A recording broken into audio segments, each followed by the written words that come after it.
Hello, my friend. Whatever brought you here tonight, I'm so glad you're here.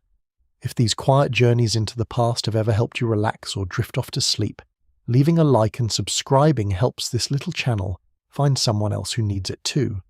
It costs you nothing, and it means more than you might think. And if you have a moment, I'd love to know where you're listening from tonight. Maybe it's a quiet evening in Texas, a cozy little village somewhere in Shropshire, or a cool night in the southern highlands of Australia with a warm blanket nearby. Leave me a comment if you feel like it. I really do read every single one. All right, love. Are you comfortable? Good. Let us begin. The fire had already been burning for an hour before the rest of the longhouse stirred, and the woman tending it was the only person in the building who was fully awake. Her name was Solveig, and she was not a queen, not the wife of a chieftain, not anyone whose name would end up carved into a runestone by the sea. She was, by any measure that mattered to her neighbours, an entirely ordinary woman, 31 years old, married to a farmer and boat builder named Ketil, mother to 2 children who were, at this exact hour, still buried under wool blankets on the sleeping bench across the room. She knelt now at the long hearth that ran down the centre of the house, feeding it with dry birch bark and thin split wood, coaxing last night's embers back into something that could hold a pot of water. The smoke rose in a lazy column toward the roof hole above her, and some of it, as always, drifted sideways instead, catching in the rafters, settling faintly into the wool of her dress and the ends of her braided hair. She did not mind it any more. She had stopped minding it years ago. What you should know first, before anything else, is that Solveig ran this house, not helped run it. Ran it. At her waist, hanging from a small brooch pinned just below her collarbone, was a ring of iron keys, and those keys were not decoration. They opened the storage chests where the dried fish was kept, the locked box where silver and foreign coin were counted and recounted, the outbuilding where the winter grain waited to be measured out in careful, deliberate amounts that had to last until the ships could sail again in spring. If Ketil was away, and he often was, it was Solveig who decided who ate what, who worked where, who was owed what in labour or in trade. That authority did not come from her husband's permission. It came from marriage itself, from law, from a set of customs so ordinary to the people around her that nobody thought to remark on them at all. It would take you or me a moment to catch up to that fact. It took her no time at all because it was simply how her world worked, and had worked for her mother and her mother's mother, going back further than anyone in the house could name with certainty. The water in the pot began to shiver, not yet boiling, just beginning to move, and Solveig sat back on her heels for a moment and looked at the room, the way she often did in these first private minutes of the day, before anyone else was awake to want anything from her. This particular longhouse was long in the plain sense of the word, longer than it was wide, built low against the weather with walls of timber packed with turf and moss to keep the wind honest. One great room ran nearly the whole length of it, a single space that served as kitchen, workshop, sleeping quarters, and gathering hall all at once, divided only by where the furniture happened to sit, and by habits so old nobody remembered choosing them. Along both long walls ran raised wooden platforms, part bench, part bed, covered in furs and folded wool, and it was on one of these that Solveig's children still slept. A girl of 9 named Asa curled against her younger brother, who at 4 still could not fall asleep without a fistful of his sister's sleeve held tight in one hand. Solveig looked at them for a moment longer than she needed to. There is something about watching children sleep that does not change across 1,000 years, and I think that is worth sitting with for a second. The tilt of a small head, the particular stillness of a body that has, for once, stopped moving. She had that same look on her own face, I imagine, that any mother has had at that hour in any century, in any house that has ever had a fire in it. Her husband was not in the house. Ketil had left 11 days earlier with 3 other men from the settlement, taking a small boat south along the coast to trade the last of the autumn's surplus wool and dried fish for iron, for salt, for a length of good cloth Solveig had specifically asked him to look for if he could find it. He was expected back within the week, weather allowing, though weather rarely allowed anything on anyone's schedule here. She did not think about the boat too often during the day. There was too much else to think about. but she thought about it now, briefly, the way you might touch a bruise just to check it is still there. Across the room, behind a woven curtain that separated a smaller sleeping space from the main hall, Solveig could hear the particular cough that meant her husband's mother was also awake. Gunhild was 61, sharp-tongued, and had lived in this house since before Solveig had married into it, and the two women had built, over 11 years, a relationship that outsiders sometimes mistook for coldness, and that was, in fact, something closer to a long and mostly unspoken respect. Gunhild did not rise early to help. She rose early because she had never once in 61 years slept past dawn, and she considered this a personal virtue she liked to point out at least twice a week. The pot had begun its true boil now, water knocking gently against the iron sides, and Solveig rose from the hearth and crossed to the wall where the household's food stores began, some hanging, some shelved, some tucked into chests she alone held the keys to. Here is a detail that tends to surprise people, and I want to give it a moment before we move past it. The single most valuable object Solveig owned was not a piece of jewellery, though she had those too, small oval brooches at each shoulder that held her overdress in place, traded down from her own mother. It was not silver, though there was silver in the locked chest, cut fragments of foreign coin weighed rather than counted, used as much for its weight as its face. The single most valuable object she owned was a set of keys, and everyone in the household, from her mother-in-law down to the youngest thrall who worked the byre, understood exactly what those keys meant. A woman without keys was a guest in her own house. A woman with them was its master, every bit as much as any man who held a sword. Outside, faintly, over the sound of the fire and the pot and her son's shifting under his blanket, came the sound of the sea. It was always there, a low steady presence at the edge of hearing, the settlement built close enough to the fjord that the water was less a sound you noticed, and more a sound you would notice the absence of. Gulls somewhere further off, the creak of a boat tied at the small wooden landing below the house, rocking against its mooring line in a rhythm that had rocked Solveig to sleep more nights of her life than any lullaby. It was Asa who woke first, the way she almost always did, some inner clock in her pulling her eyes open the moment the smell of the fire changed from smoke to something with food cooking over it. She sat up slowly, hair a wild, dark tangle around her face, and looked across the room to find her mother already dressed, already working, already an hour into a day that Asa herself had only just joined. There was no scolding in this. It was simply the order of things. Mothers rose first, children rose after. The world did not need to be explained twice. Asa slid off the sleeping platform, careful not to wake her brother, and padded across the packed earth floor in bare feet, pulling a woolen dress over the linen shift she had slept in. She came to stand near her mother at the hearth,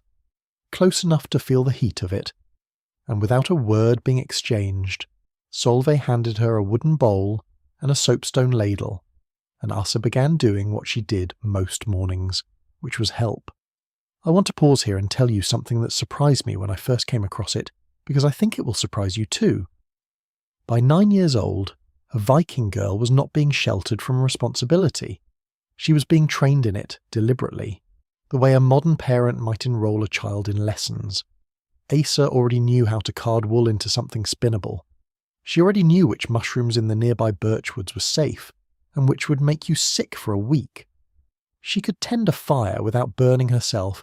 and had been shown more than once how to use a small blunt knife to gut a fish.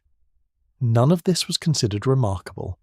It was considered late, if anything, by some of the stricter households in the settlement, where girls a year or two younger were already spinning thread fine enough for good cloth. The morning meal was simple, and would not have looked like much to modern eyes, though I think if you smelled it, something old in you might still recognise it as breakfast.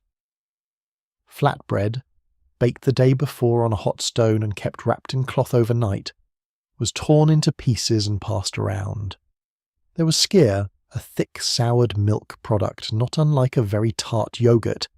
kept in a covered vessel where it had been quietly thickening for 2 days, and a small amount of dried fish, torn into strips and eaten cold, the salt of it sharp against the tongue first thing in the morning. Nobody sat at a table the way we might picture it. People ate where they stood, or crouched near the fire, or perched on the edge of the sleeping bench, food passed hand to hand in a rhythm too familiar to need instruction. Outside, the byre attached to the far end of the longhouse had begun to stir with its own morning sounds, hooves shifting on packed straw, a low complaining moo from one of the 2 cows the household kept through winter. A young thrall, a boy of perhaps 15 who had been born into the household and knew no other life, was already out there with a wooden pail, and Solveig could hear him talking to the animals in the low, half-singing voice that seemed to work better on cows than any amount of shouting ever did. She finished the last of her own bread standing at the hearth, wiped her hands on the cloth tied at her waist, and turned toward the grinding stone that sat near the wall, because the flour for tomorrow's bread was not going to make itself, and there was no version of this day, or any day, in which that particular task simply skipped its turn. The quernstone lived in its own worn hollow near the wall, 2 flat circular stones stacked one on the other,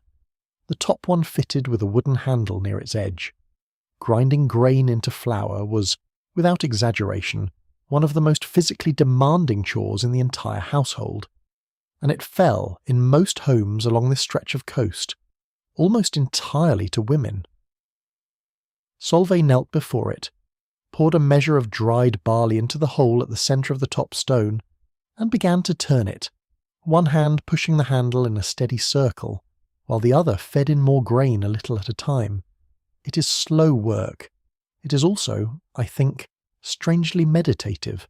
though I doubt Solveig thought of it that way after 11 years of doing it most mornings of her life. Her shoulders knew the motion the way your hands know how to fold laundry without your mind needing to be present for it. Around and around, the stones grinding against each other with a low grating hush, flour sifting down into a wooden trough beneath, fine and pale and smelling faintly of something warm, even before it had been anywhere near a fire. Bread was not a treat here. Bread was structural. It was the thing that stood between a long winter and hunger, and every household understood, without needing to discuss it, that flour had to be made steadily, day after day, because there was no way to make a large amount in advance that would not spoil or draw mice. So mornings began this way in nearly every house along the fjord, a woman on her knees at a stone, turning it, the sound of it as ordinary and unremarkable as the sound of the sea outside. Gunhild emerged from behind the curtain while Solveig was still grinding, wrapped in a shawl against the morning chill, moving with the particular briskness of a woman who had decided decades ago that slowness was a habit she did not intend to acquire. She said good morning to no one in particular, which was her way, and went straight to inspect the fire, as though Solveig had not already been tending it for the better part of 2 hours. There is a small, quiet comedy in this that I find myself smiling at even now. Gunhild had not run this household in 9 years, not since the year Solveig had properly taken the keys after her own mother-in-law's health began to fail, but some habits do not care what is technically true. She still checked the fire. She still on occasion moved a pot half an inch to the left for reasons she never explained and Solveig had stopped asking about. Solveig let her. It cost nothing, and some peace in a household is bought exactly that cheaply, through small surrenders that do not actually surrender anything. The barley was nearly ground through, the trough beneath the stone filling with pale flour, when Solveig's son woke at last, sat bolt upright on the sleeping bench, and announced to the room in the particular unfiltered volume of a 4-year-old that he was hungry, as though this were news to anyone. His name was Bjorn, after his grandfather on Ketil's side, and he had the particular energy of a small child who has just woken up and has not yet learned that mornings are meant to be entered gradually. Solveig gave him a piece of yesterday's bread to quiet the immediate crisis of his hunger, and sent him, still chewing, out toward the byre to see if the thrall boy needed help carrying water, which was less a real chore for a 4-year-old and more a way of keeping him usefully out from underfoot for the next quarter hour. With the flour finished and set aside in a covered bowl, Solveig moved to the part of the morning that, if you had asked her, she might have called the real beginning of her day.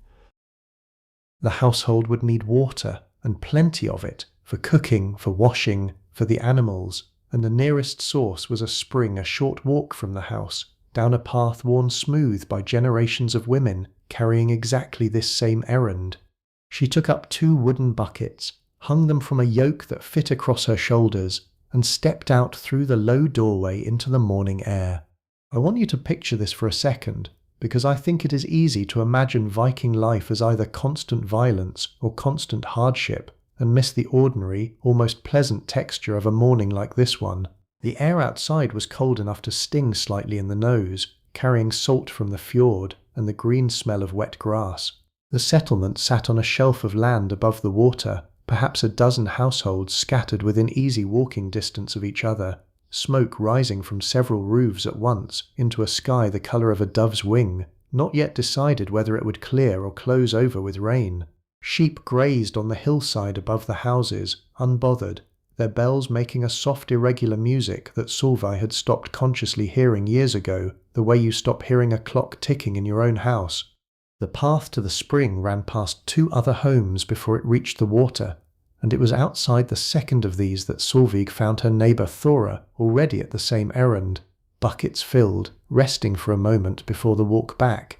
Thora was perhaps 10 years older than Solveig, widowed 3 winters past when her husband's ship had failed to return from a trading voyage south, and she had done something in the years since that still occasionally drew comment from the more traditional corners of the settlement. She had not remarried. She ran her late husband's farm herself, with the help of her 2 grown sons and a hired hand in the busy seasons, and she ran it, by most accounts, rather well. This is worth sitting with for a moment, because it tends to surprise people who assume widowhood in this world meant helplessness. It did not necessarily. A woman here could inherit property. She could hold it, manage it, and pass it on. She did not need a husband's permission to do any of this, and she plainly did not need one to simply decide she preferred her own company to a second marriage that nobody, least of all Thora, seemed to think she owed anyone. The 2 women exchanged the kind of morning greeting that had long ago worn past the need for full sentences. A nod, a small tired smile, an unspoken acknowledgement that they were both doing the same unglamorous errand at the same unglamorous hour. Thora mentioned that a trading ship had been sighted the evening before, further down the fjord, moving slowly against the wind, and Solveig felt something in her chest lift slightly at the news before she made herself set it back down. It was probably not Ketil's boat. It was too soon, most likely, but probably was doing a great deal of work in that sentence, and she let herself hope anyway, just a little, just for the length of the walk back to the spring. That spring was a small clear pool fed from somewhere higher on the hillside, lined with flat stones worn shining smooth by generations of buckets and knees and hands. Solveig knelt, filled both buckets, and felt the particular cold of the water reach up through her sleeves before she had even finished. There is a kind of cold that wakes you up more thoroughly than any amount of sleep ever could, and spring water in this part of the world had exactly that quality, sharp and clean and faintly mineral, and she drank a little from her cupped hands before standing, because you always did, because it seemed a waste not to. The walk back with 2 full buckets was not gentle. The yoke pressed into her shoulders, and the water sloshed with every uneven step, and by the time she reached the house again, there was a damp patch soaked through the front of her dress where it always ended up soaked, no matter how careful she tried to be. She had long since stopped minding this too. There is a particular freedom, I think, in simply no longer fighting the parts of your life that were never going to be tidy in the first place. Back inside, the fire had settled into the steady, low burn that would carry it through the rest of the morning, and Gunhild had taken over supervision of Bjorn, who had returned from the byre with a wet front and an unconvincing story about how it had happened. Solveig set the water buckets near the hearth, checked the pot that had been simmering since dawn, a thin porridge of barley and a little dried fruit that would serve as the household's mid-morning food, and allowed herself, for just a moment, to simply stand still. It did not last long, it never did, but I think it deserves noticing, because these women are so often remembered, when they are remembered at all, as background figures in stories about their husbands, and Solveig's mourning, up to this point, had been entirely her own. Her husband had not told her to grind the flour or fetch the water or check the pot. Nobody had needed to. The running of this house was hers, in the same way a ship's course belonged to whoever held its rudder, and she held it with the same unremarked competence that most of us bring to the parts of our own lives nobody ever thinks to praise us for.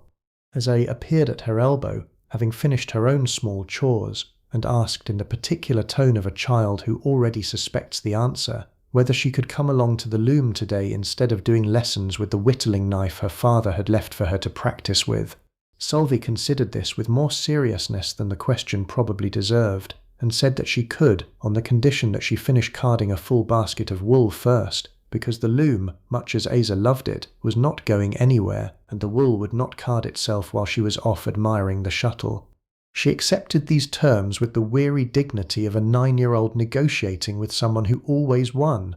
and went to fetch the wool basket from its place near the far wall, and Solveig, watching her go, felt the particular ache of loving someone who is growing exactly the way you hoped they would, and somehow still too fast. Wool carding is not glamorous work, and I will not pretend otherwise. It involves 2 flat wooden paddles studded with short metal teeth, and the process of dragging raw fleece between them, again and again, until the tangled fibres align into something soft and combable, ready to be spun into thread. Asa sat cross-legged near the hearth with the basket between her knees, working through handful after handful with the slightly exaggerated concentration of a child who wants to prove she can do a grown task properly.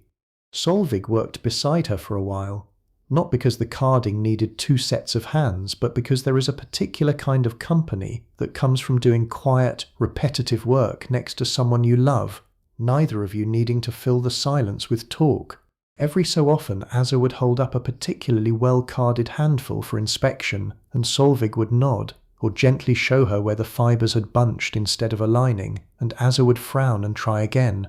Here is something that tends to catch people off guard, and I think it deserves more than a passing mention. Textile production in a household like this one was not a minor domestic hobby, squeezed in around more important work. It was, by most modern estimates, one of the single largest labour investments any Viking Age household made, arguably larger than farming itself when you count every hour from raw fleece to finished cloth. Spinning a single kilogram of wool into usable thread could take the better part of a week of steady work. Weaving that thread into cloth took longer still, and a single sail for one of the ships that carried men like Kettle down the coast, or further out across open water toward places whose names Solveig had heard only in stories, could require the wool of an entire flock and more than a year of a woman's labour to spin and weave. A ship without a sail was a very large, very useless piece of carved wood. The sail was what made it a ship at all, and the sail, every single time, without exception, was the work of women. I find that detail worth sitting with.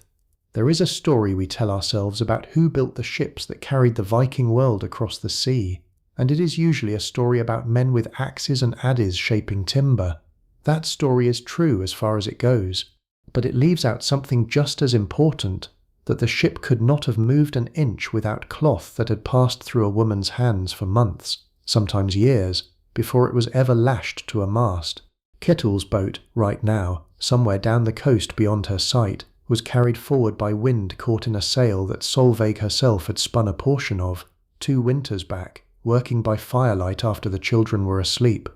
As I did not know any of this history, not in so many words, but she knew, in the way children absorb the shape of the world around them before they can explain it, that the wool basket in front of her was not a small thing. She carded steadily, her small hands already developing the particular calluses that every woman in this settlement carried, and Solveig watched her and thought, not for the first time, that some inheritances pass down through blood, and some pass down through exactly this, a basket, a paddle, a patient hand showing a smaller hand how it is done.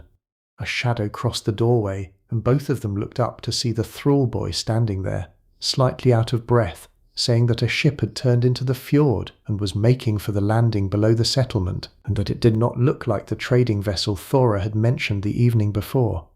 It was smaller, faster, local. Solveig set down the wool she had been holding and felt her pulse do the small, foolish thing it always did at news like this. Though she kept her face carefully unreadable, because Asa was watching her, and children notice hope before they notice anything else about a parent's face. It was not Catill. She knew this within a few more heartbeats, because the boy added that it looked like one of the boats that ran short errands between the settlements along the fjord, not the kind built for a real trading voyage south, and the small foolish hope folded itself back down into the ordinary shape of her chest. Still, news was news, and news from a passing boat was one of the few reliable ways anything from beyond the immediate hills ever reached this house. So she rose, wiped her hands on her apron, and went to the door to see for herself. The boat was indeed small, crewed by 2 men Solveig recognized from a settlement further up the fjord, and it had put in not for trade, but to deliver a message, the kind of small errand that passed between coastal communities constantly and mostly unremarked. One of the men climbed up from the landing, exchanged a few words with Gunhild, who had come to the door behind Solveig with the particular alertness of a woman who did not like missing news, and it turned out the message was mundane enough, a reminder about a shared boundary marker between 2 farms that needed resetting before the spring thaw made the ground too soft to work. Gunhild took this news with visible relief, because for one brief moment she too had wondered if it concerned Catill, and there is something almost tender in that, an old woman and a young one standing shoulder to shoulder in a doorway, both quietly bracing for news about the same man, one as a son and one as a husband, neither saying so out loud. The messenger accepted a cup of something warm before continuing on, as was the custom, because refusing hospitality here was close to an insult, and hospitality itself was not a small courtesy, but something closer to a law unto itself, an obligation woven so tightly into daily life that a household's honour could be measured by how well it treated a stranger passing through. Solveig poured the drink herself, a mild fermented something made from the last of the previous summer's berries, and the man drank it standing, thanked her with the kind of formal politeness reserved for someone else's house, and was gone again within the quarter hour, back down to his boat, and on to whichever farm needed him next. With the small excitement of the boat settled back into the ordinary rhythm of the morning, Solveig returned to the wool basket, though her mind kept drifting unbidden back toward the fjord and the boat that was not Catill's. Asa had finished carding what remained, and was already looking hopefully toward the loom standing against the far wall, and Solveig, true to her word, allowed her to trade one task for the next. The loom itself deserves a moment of your attention, because it was, without exaggeration, the largest single object in the house apart from the structure itself. It stood taller than Solveig, a tall rectangular frame leaned against the wall at a slight angle, strung with dozens of vertical threads, each one weighted at the bottom with a small fired clay disc to keep the tension even. This was a warp-weighted loom, and weaving on it was not something you did sitting comfortably. You stood before it, reaching up and across, passing the weft thread through the warp by hand, beating each new row into place with a long wooden sword-shaped tool that made a soft rhythmic thud against the growing cloth.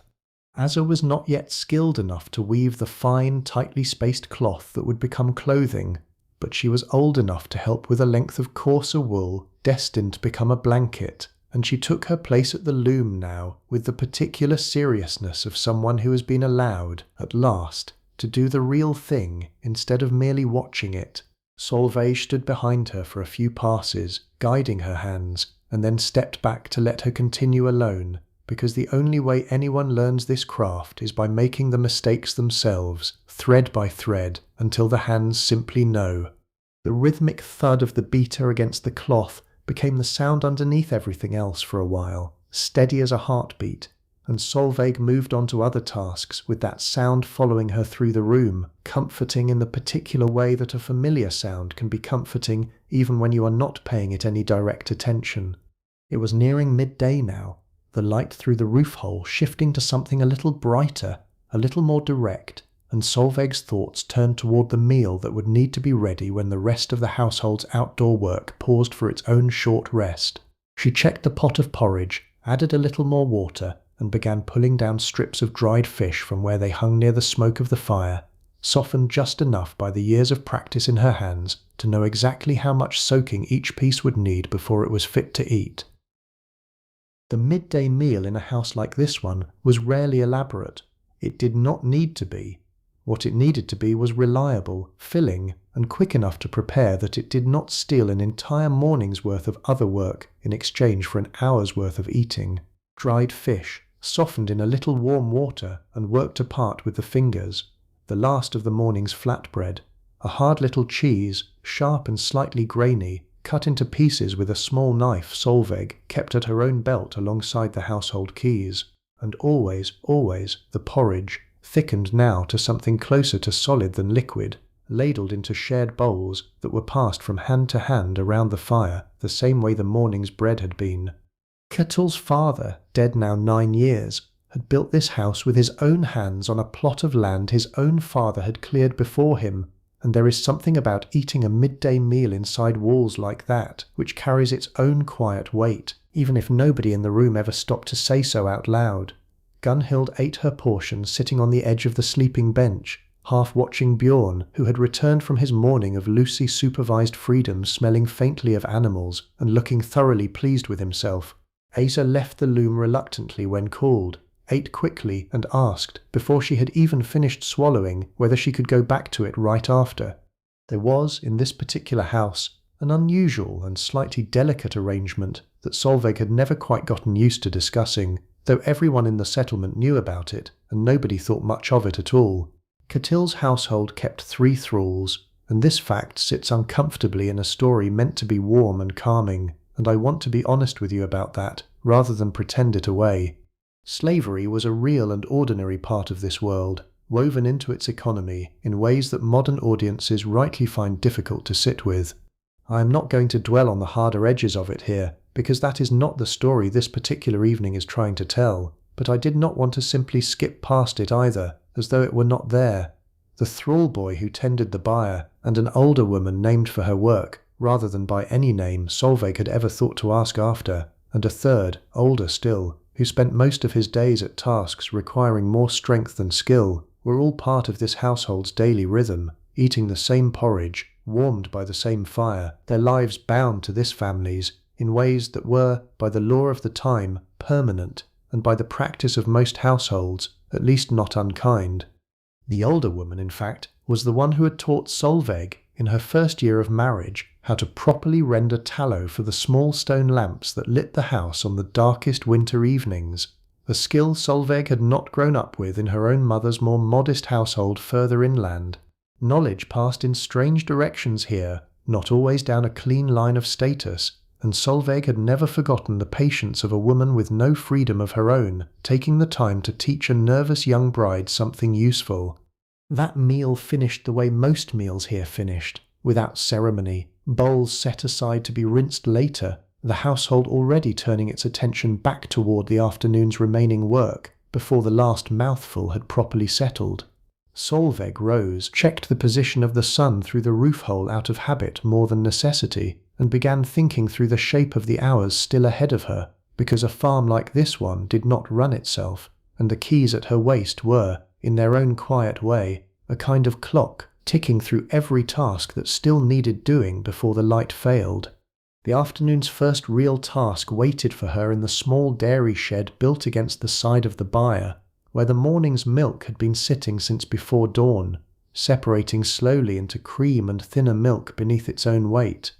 Dairy work fell almost entirely to women in this world, considered too delicate and too continuous a task to be trusted to anyone who might wander off halfway through, and Solveig had done it so many thousands of times across 11 years of marriage that her hands moved through the whole process with barely a thought behind them. She skimmed the cream first, working it in a wooden churn with a steady, patient motion that would, after perhaps half an hour, separate into butter and buttermilk if she kept at it without losing her rhythm. This was not fast work, and there is no version of the story where I can make it sound fast, so I will not try. It was steady, a little tedious, and oddly grounding, the kind of task that gives your hands somewhere to be while your mind wanders freely wherever it wants to go.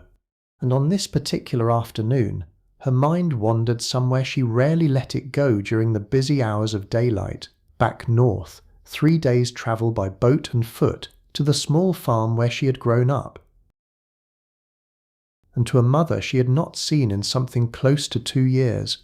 I want to tell you about this gently, because it is the kind of ache that does not announce itself loudly, and Solveig herself would probably have laughed a little if you had asked her whether she was homesick, and then admitted, quietly, that yes, some days she was. She had married into this household at 19, had built a whole life here, a husband, 2 children, a mother-in-law she had grown to truly respect, and none of that made the missing any smaller. It simply meant the missing had learnt to travel alongside everything else, folded in among the ordinary tasks of a day, surfacing during exactly this kind of slow, repetitive work, when her hands were busy enough to occupy themselves and her mind was left with nowhere else to wander.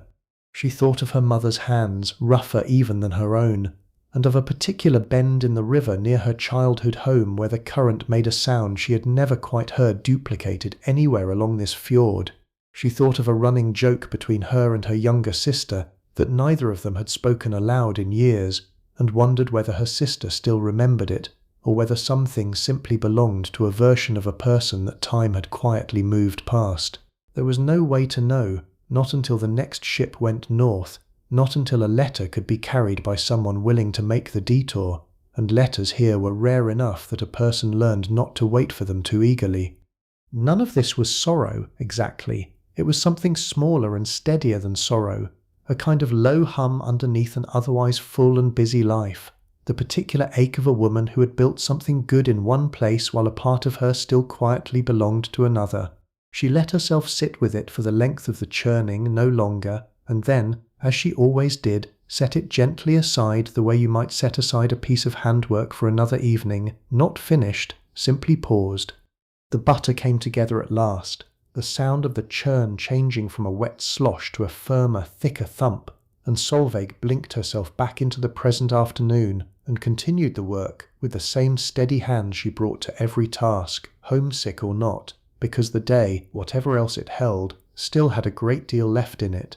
With the butter finished and packed into a small covered tub for the coming days, Solveig moved on to the byre itself, where the 2 cows and a small flock of sheep waited out the worst of the season's cold. Livestock in a settlement like this were not simply food on legs, though they were that too, without question. They were wealth, measured and counted and passed down, and the health of a household's animals through a hard winter could mean the difference between a comfortable spring and a genuinely difficult one. She checked each animal in turn, running a hand along a flank here, checking a hoof there, noting without needing to write it down, because almost nobody here could write in the way we mean the word, which animals seemed a little off their feed, and which seemed strong. One of the sheep had a slight limp that had not resolved itself in 2 days, and Solveig made a note in her mind to have it looked at more closely, perhaps by the older thrall, who had a way with animals that bordered on genuine skill, coaxing improvement out of creatures that Solveig herself would have already begun to worry over. The goats, kept mostly for milk richer than the cows could provide, greeted her with their usual noisy insistence, certain that any human entering the byre had come bearing something specifically for them, and Solveig indulged them briefly with a handful of dried leaves saved for exactly this purpose, more out of fondness than necessity. There is something almost comic about a Viking farmstead at close range, a household preparing for the harshest season of the year with grim, practical seriousness, interrupted every so often by a goat behaving exactly like every goat that has ever lived, demanding attention with total confidence that it deserves it. Chickens, too, kept in a small enclosure near the byre wall, scratched and fussed at the packed earth, and Solveig gathered what eggs there were into the fold of her apron, counting them without needing to count, the number simply registering the way a familiar face registers, all at once and without effort. By the time she finished with the animals, the afternoon had shifted its light again, the sun somewhere behind the low grey ceiling of cloud that had never quite decided to clear, and a wind had picked up off the water, carrying the particular bite that meant the evening, when it came, would come cold. Sylvie gathered her apron of eggs, checked once more, out of habit, the direction of the fjord, where no boat had yet appeared to end her waiting, and turned back toward the house, where smoke still rose steadily from the roof, and Asa's rhythmic weaving still sounded faintly through the walls. Back inside. Gunhild had settled near the fire with a task of her own, a small bone needle and a length of thread, mending a tear in one of Bjorn's tunics with the particular efficiency of a woman who had mended more garments in her lifetime than she could begin to estimate. Bjorn himself sat nearby, engaged in the deeply serious work of arranging a handful of small carved wooden figures into some private drama only he understood, occasionally narrating a line or two under his breath before falling back into silent concentration. Solveig set the eggs into a basket, checked the fire, and allowed herself a rare moment to sit, not idle exactly, because idle was not really a concept this household had much use for, but slower, a soapstone bowl in her lap, and a small bronze weighing scale beside her, the kind used for measuring silver by weight rather than by any minted value.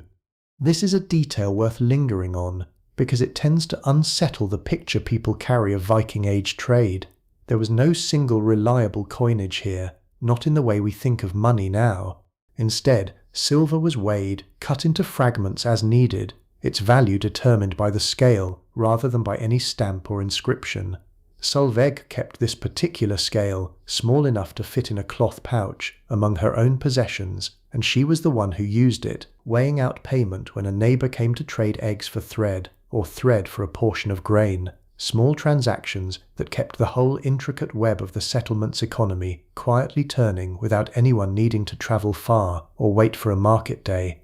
She had learnt to use it from her own mother, who had learnt it from hers, and there was something satisfying in the small precise motion of balancing the scale, watching it settle, knowing to the fraction of a measure exactly what a thing was worth. It was not romantic work, it was arithmetic essentially, performed with careful hands instead of written numbers, but I find something quietly remarkable in how naturally this particular kind of financial competence, the kind we might now associate with a shopkeeper or a banker, sat in a farmwife's hands as naturally as bread dough did, an unremarkable part of what it meant to run a household well. A knock, if you could call it that, came at the low doorway, more of a called greeting than any actual knocking, and Thora's voice carried in from outside asking whether Solveig had a portion of dried herbs to spare in exchange for a length of good cord Thora had no particular use for. This was how most of the settlement's daily commerce actually happened,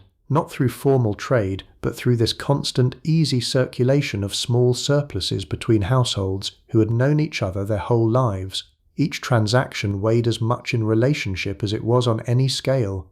Solveig went to the door herself, exchanged the herbs for the cord with a few unhurried words about the weather and the sighting of the small boat earlier that morning, and the two women stood a while longer than the transaction strictly required, because this too was part of the exchange, the standing and talking, the low current of news and small opinion that ran between households as steadily as water down the hillside. It was through Thora that Solveig learnt a piece of gossip from further along the fjord, delivered with the particular relish reserved for stories that are not quite anyone's business but are far too interesting not to share. A woman 2 farms over, it seemed, had finally gone through with something she had been threatening to do for over a year, and had formally ended her marriage, declaring it before witnesses in the doorway of the house she and her husband had shared, a method as legally binding here as any written document might have been elsewhere.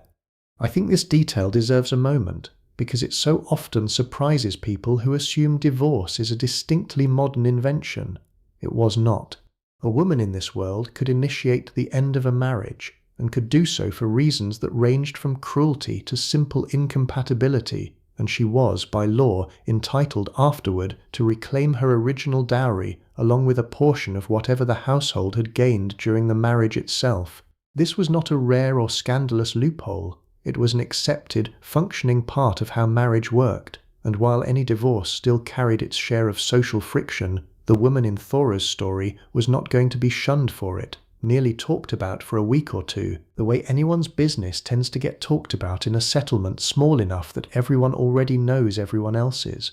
Solvig listened with the particular attention she gave to any story about another woman successfully steering her own life through difficulty, filing it away the way you file away any piece of proof that the world, even a hard one, occasionally bends toward fairness. She did not comment much. Thora did most of the talking, as Thora usually did.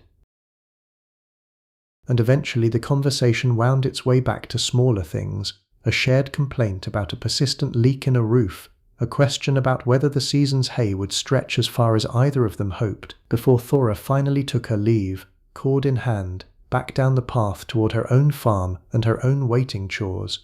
The afternoon settled into its own quieter rhythm after that, the kind of stretch in a day where the big tasks have mostly been done and what remains is smaller, steadier work that fills the hours without demanding much urgency. Solveig took up a wooden box she kept near her sleeping space, worn smooth at the corners from years of handling, and opened it to check on something that was, in its own quiet way, one of the most valuable things she owned. Inside, wrapped in a scrap of soft cloth, sat a comb carved from antler, its teeth fine and even, its spine decorated with a simple pattern of interlocking lines that had been carved by a craftsman 2 settlements over, a man Solveig's own mother had once traded with decades earlier. The comb had come to Solveig as part of her dowry, passed from her mother's hands into her own on the morning of her wedding, and it was, in the strictest sense, the only object she owned that had belonged to her before she had belonged to anyone else's household.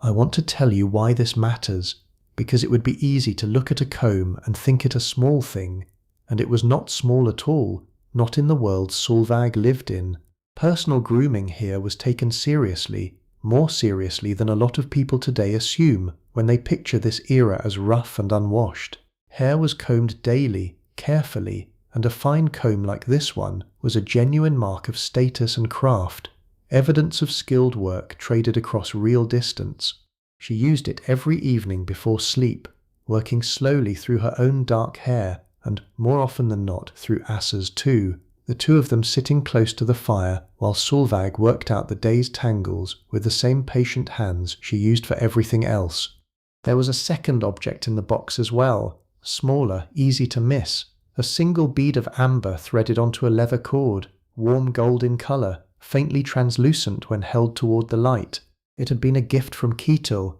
given to her in their first year of marriage, brought back from a trading voyage further south than he usually travelled, and Solveig did not wear it daily. She kept it for particular occasions, festivals, the rare visit from distant kin, and she found herself, on this particular afternoon, taking it out simply to hold it for a moment, turning it over in her fingers, thinking of the man who had chosen it for her out of everything else he might have brought home instead. She put both objects carefully back into their cloth and closed the box, and went to check on Asa's progress at the loom, which had grown by a satisfying few more rows since the morning, uneven in places but steadily, visibly becoming something.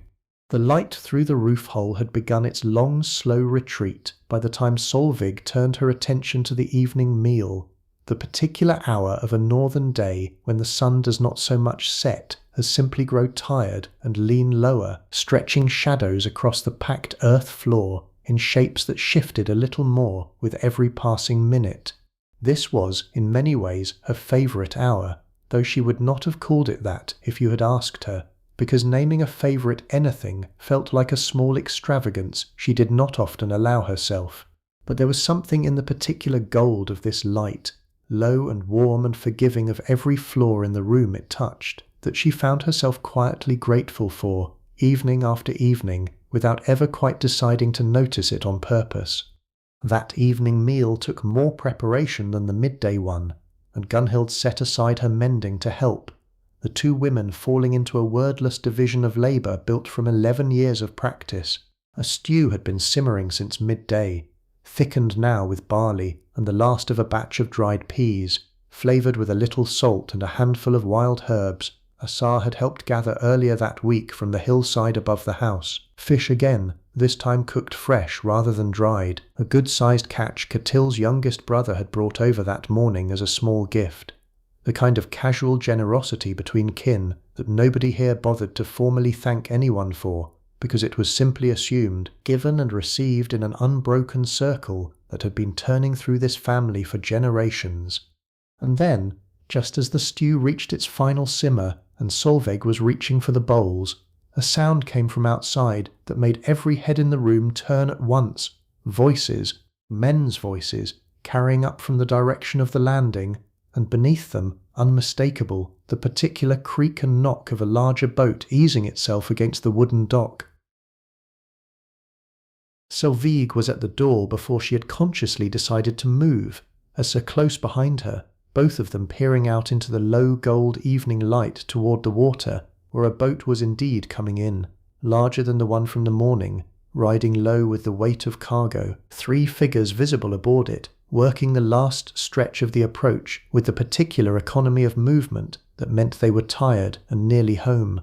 She could not make out faces yet, not clearly, not at this distance in this light, but she knew the shape of that boat, knew the particular set of shoulders on the man handling the steering oar, and something in her chest, the same something that had lifted and folded itself back down twice already that day, lifted now and did not fold back down at all.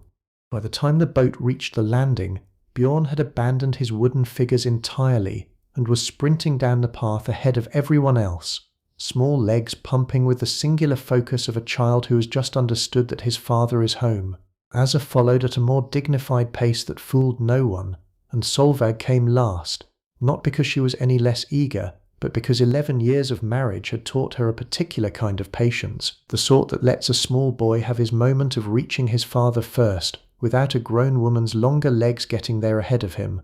Kittel climbed out onto the landing with the slight stiffness of a man who had spent too many days folded into a small boat, caught Bjorn up against his hip with the same easy motion he used for hauling rope, and looked past his son's shoulder to find Solveig approaching, and something in his tired face eased at the sight of her in a way that 11 years had not worn thin at all.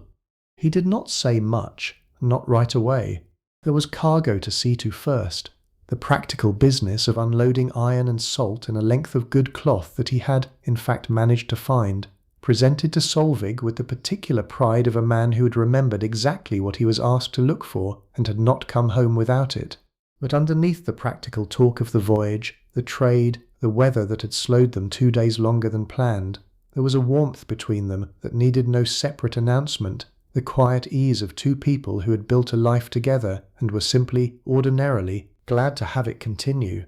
They walked back up to the house together, the whole small procession of them, Bjorn still perched on his father's hip, Asa talking rapidly about the row she had finished on the loom that day, Gunhild appearing in the doorway with an expression that was trying very hard to look unbothered and was not quite managing it. The evening meal, already prepared, took on a different shape now, more voices around the fire, more food set out than had been planned for, because a returned husband and father was not something this household let pass without some small acknowledgement, even on an ordinary night that had not been expecting to become a celebration. Kettle ate with the particular hunger of a man who had spent more days than he liked eating whatever could be kept in a boat without spoiling, and told the story of the voyage in pieces between mouthfuls. The trading post further south, a difficult stretch of coastline, a fellow trader they had run into whom Kettle clearly did not much care for, and described with a dry economy that made even Gunhild laugh once, briefly, before she caught herself and returned to her usual composure. The meal stretched longer than most evening meals did, nobody in a particular hurry to end it, and as the light through the roof hole finally gave up its last gold and slid into the deeper blue of true evening, the fire became the room's only real source of light, throwing long soft shadows across the walls and across the faces gathered near it. This was the hour, more than any other, when the household turned towards story, a habit so old and so steady that nobody needed to suggest it. It simply happened, the way breathing happens, the way the tide happens, whenever the day's work was finally truly finished. Gunhild was often the one who began, and tonight was no exception, settling herself with the particular satisfaction of a woman about to do something she plainly enjoyed. She did not tell grand stories of gods and giants tonight, though those existed too, and Solveig had heard her mother-in-law tell them beautifully on longer winter evenings, when the whole settlement seemed to need something larger than itself to hold on to. Tonight she told something smaller, older, a story from her own girlhood, about a clever trick her grandmother had once played on a boastful neighbour, and the details had clearly grown a little in the telling over the decades, embellished the way family stories always are, but nobody minded. That was rather the point of them. Bjorn fell asleep partway through, curled against his father's side with the particular boneless totality that only very young children manage, and Ketil did not move him, simply adjusted his own position slightly to better support the small weight leaning into him, and kept listening to his mother's story with half his attention, while the other half, Solveig suspected, was already halfway towards sleep himself. Asa stayed awake longer, chin propped on her knees, eyes moving between the storyteller and the fire, with the rapt stillness of a child who has not yet learned to fake attention because she has never once needed to fake it. She asked, when the story finished, whether the boastful neighbour had ever found out about the trick, and Gunhild said that of course he had, eventually, because these things always come out eventually, and that was rather what made them worth telling. Solveig sat a little apart from the main circle, close enough to feel the fire's warmth, working idly at a bit of mending she had picked up almost without thinking, and let the sound of the room wash over her, her mother-in-law's voice, her daughter's questions, her husband's quiet breathing beside their sleeping son, the fire settling and shifting with small periodic pops. There is a particular fullness to an evening like this one, and I think it deserves naming plainly, because so much of history gets remembered through its hardships and so little through its ordinary contentment. This was contentment, unremarkable, unrecorded, gone by morning, and entirely real while it lasted. It was Gunhild who eventually rose and announced, in the particular tone that meant this was not really a suggestion, that it was bath night, and the whole slow, comfortable mood of the fireside shifted gently toward the next part of the evening's ritual. I think you will like this part actually, because it tends to surprise people who assume this era, this world, was somehow indifferent to cleanliness. It was not indifferent at all, quite the opposite.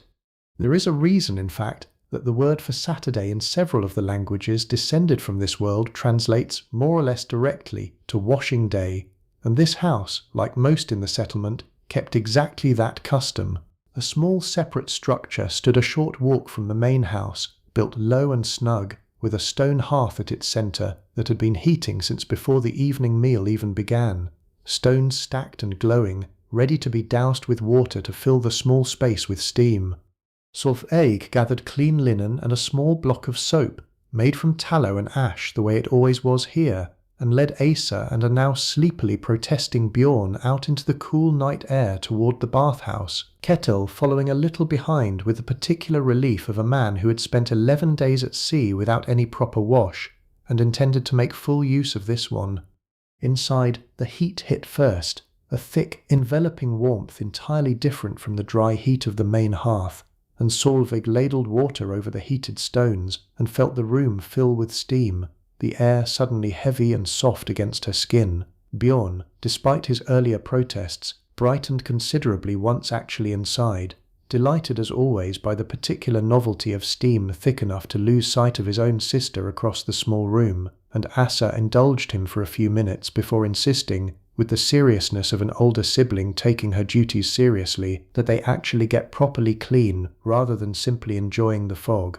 This was, in its own quiet way, one of the most intimate hours of the household's week, parents and children together in the warm dark, voices softened by steam and heat, the ordinary hierarchies of the day briefly set aside in favour of something more purely physical, water and warmth, and a particular vulnerability of being clean and tired, and entirely unguarded in front of the people who loved you most. Solveig worked the soap through Bjorn's hair, while he complained mildly about the water running into his eyes, and helped Asa with the tangles at the back of her neck that she could never quite manage to reach herself, and somewhere behind her Ketil sat quietly in the heat with his eyes half closed, letting 11 days of sea salt and exhaustion finally, properly wash away. Cleanliness here went beyond simple washing, and I think this next detail deserves a slower telling, because it honestly reshaped how I picture this whole era once I first learned it properly. Archaeologists working sites across this part of the world have over and over turned up an unexpectedly large number of finely made grooming tools in ordinary household graves, not just combs like the one Solveig kept in her wooden box, but tweezers, small ear-cleaning implements, even tiny picks for cleaning beneath the fingernails, carried on a small ring alongside more practical everyday items. This was not the toolkit of a vain or idle people. It was the toolkit of a people who took personal care seriously, who understood in their own practical way that comfort and cleanliness were not luxuries but a kind of quiet daily maintenance, owed to the body the same way a boat's hull was owed regular care against the wear of salt water. Solveig herself kept a small set of these tools in a pouch alongside her comb, used them without particular ceremony, the way anyone uses a familiar object, and it would likely have surprised her considerably to learn that people 1,000 years in her future would one day find this detail remarkable enough to comment on. To her it was simply Tuesday, or whichever day it happened to be. Ordinary maintenance, folded into an ordinary life, no more worth remarking on than brushing one's teeth might be worth remarking on now. The steam had begun to thin by the time everyone had properly washed, the heated stones cooling toward their normal grey, and the family made their way back out into the night air, which felt sharper and colder than it had before, the particular pleasant shock of stepping from deep warmth into open night. Stars had come out fully now, more of them than most modern eyes ever get the chance to see, unobscured by any light except the distant scattered glow of hearth fires from the other houses of the settlement, each one marking a family doing more or less exactly what Solveig's family had just finished doing, the whole small community washed and warm and turning, house by house, towards sleep. Bjorn was asleep again before they had even reached the door, carried the rest of the way in his father's arms, and Asa walked close beside her mother, hair still damp, smelling faintly of tallow soap and wood smoke, quiet now in the particular way children go quiet at the very end of a long, full day, when there is nothing left to say because everything worth saying has already, somehow, been said simply by living through the hours together. Back inside, the fire had burned down to a low, steady bed of coals, enough light to see by without the earlier brightness, and Solveig settled the children onto their sleeping bench, tucking blankets around Bjorn, who did not stir, and helping Asa arrange her own furs the way she liked them, folded just so at the top edge, a small particular preference Asa had held on to since she was small enough that Solveig had first indulged it without thinking much of it, and had simply kept doing so ever since. Asa was nearly asleep herself when she asked, in the drowsy half voice of a child on the very edge of unconsciousness, whether her father would tell her about the trading post tomorrow, the real version, not the short version he had given at supper, and Solveig said that of course he would, tomorrow, when there was proper daylight and proper time for it, and Asa accepted this with a small satisfied sound and was asleep within another minute, her breathing settling into the same slow rhythm as her brother's beside her. Solveig sat a moment longer at the edge of the sleeping bench, watching them both, and I think this is worth pausing on, because it is a moment that would have looked to any observer across the last several thousand years exactly the same. A mother, at the end of a long day, sitting quietly beside her sleeping children, in no particular hurry to move, simply looking at them the way people have always looked at their sleeping children, with a tenderness that does not require an audience and does not diminish with repetition, no matter how many nights it has already happened. Gunhild had already retired behind her curtain, the particular silence from that corner of the room settling into its familiar nightly pattern, and Ketil, having banked the fire down properly for the night, came to sit beside Solveig near the children's sleeping bench, close enough that their shoulders touched, and for a while neither of them said anything at all, content simply to sit together in the low glow of the coals after 11 days apart.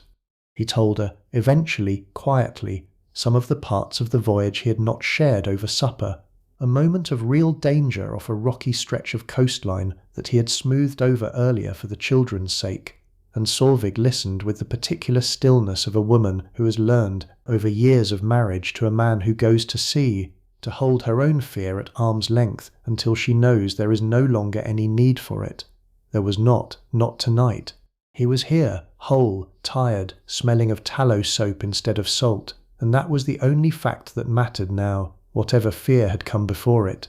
There had been, it turned out, a small injury after all, a gash along Ketil's forearm from a length of rigging that had snapped loose in the worst of the weather, roughly bandaged with a strip of cloth that had clearly been applied by a man in a hurry rather than a man who knew what he was doing. Solveig took his arm gently into her lap and unwound the makeshift bandage, tutting quietly at the state of it, in a way that was equal parts genuine concern and long-familiar exasperation, the exact tone of a woman who has patched this particular husband's minor injuries more times than either of them could easily count.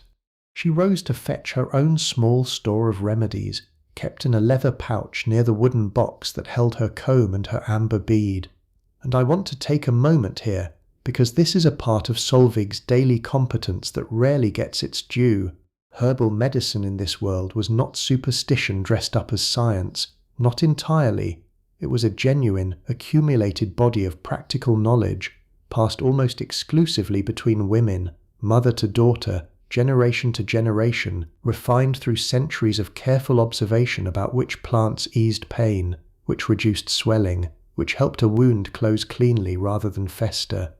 Solveig cleaned the cut with water that had been boiled and cooled, packed it with a paste made from yarrow, a plant she had gathered and dried herself the previous summer specifically for exactly this kind of purpose, and bound it properly this time with clean linen, tight enough to hold but not so tight as to cut off the blood beneath it. Ketil submitted to this treatment with the patient resignation of a man who knew better than to argue with his wife about anything involving bandages, and by the time she finished, the wound looked considerably more reassuring than it had when she first unwrapped it. This was knowledge that mattered enormously, and that history has been slow to properly credit. A household's health, more often than not, rested on exactly this kind of quiet expertise, held by the woman of the house and passed down the same way the keys were passed down, an inheritance of competence rather than property, though every bit as valuable. Solveig had learnt the properties of perhaps 30 different plants from her own mother by the time she married, which roots eased a fever, which leaves chewed and applied directly could dull the ache of a bad tooth, which combination, brewed carefully, helped a woman through a difficult birth. None of it was written down anywhere. All of it lived in her hands and in her memory, ready the moment it was needed, the way it had been ready tonight for a torn forearm that a lesser bandage might have left to fester through the following week. With the wound properly bound, Ketil reached with his uninjured hand toward the small pendant he wore at his throat, a stylized hammer worked in silver, and turned it once between his fingers in a gesture so habitual he likely did not notice himself doing it. Solveig wore one too, smaller, tucked usually beneath the neckline of her dress, a quiet, constant presence rather than a display. These were not decorations exactly, though they were handsome enough in their own right to serve as that as well. They were a kind of ongoing conversation with forces larger than the household, worn the way a person today might wear a particular piece of jewelry that once belonged to someone they loved, part memory, part hope, part simple habit too old to examine closely. There was, sewn discreetly into the hem of Bjorn's sleeping tunic, a tiny scrap of protective charm as well, a habit of Gunhild's that Solveig had gently allowed rather than fully embraced herself, one of those small domestic compromises a household makes between generations, where a grandmother's particular comfort is honoured even by a daughter-in-law who might privately hold her beliefs a little more loosely. It cost nothing to allow, and it clearly gave Gunhild a measure of peace, so it stayed stitched quietly into a hem where it would likely never be noticed by anyone who did not already know it was there. I find something worth sitting with in this small detail, the layered, personal, sometimes contradictory nature of belief inside a single household, even one this small. Ketil trusted mostly in his own hands and his own careful seamanship, and turned to the old gods more as ritual than genuine expectation of intervention. Gunhild believed more fully, more instinctively, shaped by a harder generation that had buried more than Solveig's generation had. And Solveig herself sat somewhere between the two, not quite as certain as her mother-in-law, not quite as detached as her husband, holding her own quiet private version of faith that she rarely tried to put into words, because some things, she had found, only get smaller when you try to explain them out loud. The coals in the hearth had settled further, glowing a deep steady orange rather than the brighter flame of earlier, and the room had taken on the particular hush that settles over any house once its children are properly asleep and its adults have run out of urgent things to say to each other, content simply to exist in the same quiet space for a while longer before sleep claimed them too. Before turning fully towards sleep herself, Solveig rose once more to check the day's finished work, moving quietly so as not to wake the children, running her hand along the length of cloth Asa had woven that afternoon, still attached to the loom, its edges a little uneven in the way of a beginner's work, but honest and sound. Beside the loom sat a finished bolt from weeks earlier, folded and ready for eventual trade, and Solveig took a small bone tool from a shelf nearby, and, working by the low light of the coals, carefully scratched a short mark into the corner of the folded cloth. This is another detail that surprises people, and I think rightly so. Runes were not the exclusive property of men, of warriors, of the carved memorial stones that tend to dominate our modern image of this alphabet. Ordinary women used runes too, for entirely ordinary purposes, marking ownership on cloth or tools, occasionally carving short personal messages onto small bone or wood objects meant for someone they cared about. Solveig's own knowledge of runes was practical rather than extensive. She knew perhaps 24 of the characters well enough to use them, enough to mark her goods, enough to leave her initial on something she wanted returned to her rather than mistakenly claimed by a neighbour. It was not scholarship. It was simply another small, useful skill, folded in among all the others, unremarkable to her the way a signature might be unremarkable to us. She had learned this too from her mother, and there was something she found quietly satisfying in the thought that this same short mark, scratched now into a fold of cloth destined to travel south with Catil on some future voyage, might end up in a household hundreds of miles away, evidence, however small, that a woman on this particular stretch of fjord had made something worth carrying that far. She did not think of it in such grand terms herself, not really. She thought of it, mostly, as simply finishing the job properly, the way you finish anything properly, down to the very last small detail. The mark complete, she set the tool aside and allowed herself finally, the last unhurried minutes of the day, standing near the banked fire in the particular stillness that only comes once every task has actually been completed, and there is, for once, genuinely nothing left that needs doing before morning. Catil, watching her from where he sat, asked, in the low unhurried voice reserved for the very end of a day, whether the boundary dispute Gunhild had mentioned earlier had been properly settled, or whether it would need to go before the assembly when it gathered again in a few weeks' time. This was the local thing, the regular gathering where free members of the community met to settle disputes, agree on shared decisions, and hear judgments on matters too large for two neighbours to resolve quietly between themselves over a fence line. Solveig said she thought it likely would need to go before the assembly after all, since the neighbour in question was not a man inclined to let a boundary marker rest even after it had technically been reset, and Kettle made a small sound of resigned agreement because he knew the man too, and knew exactly the kind of stubbornness Solveig meant.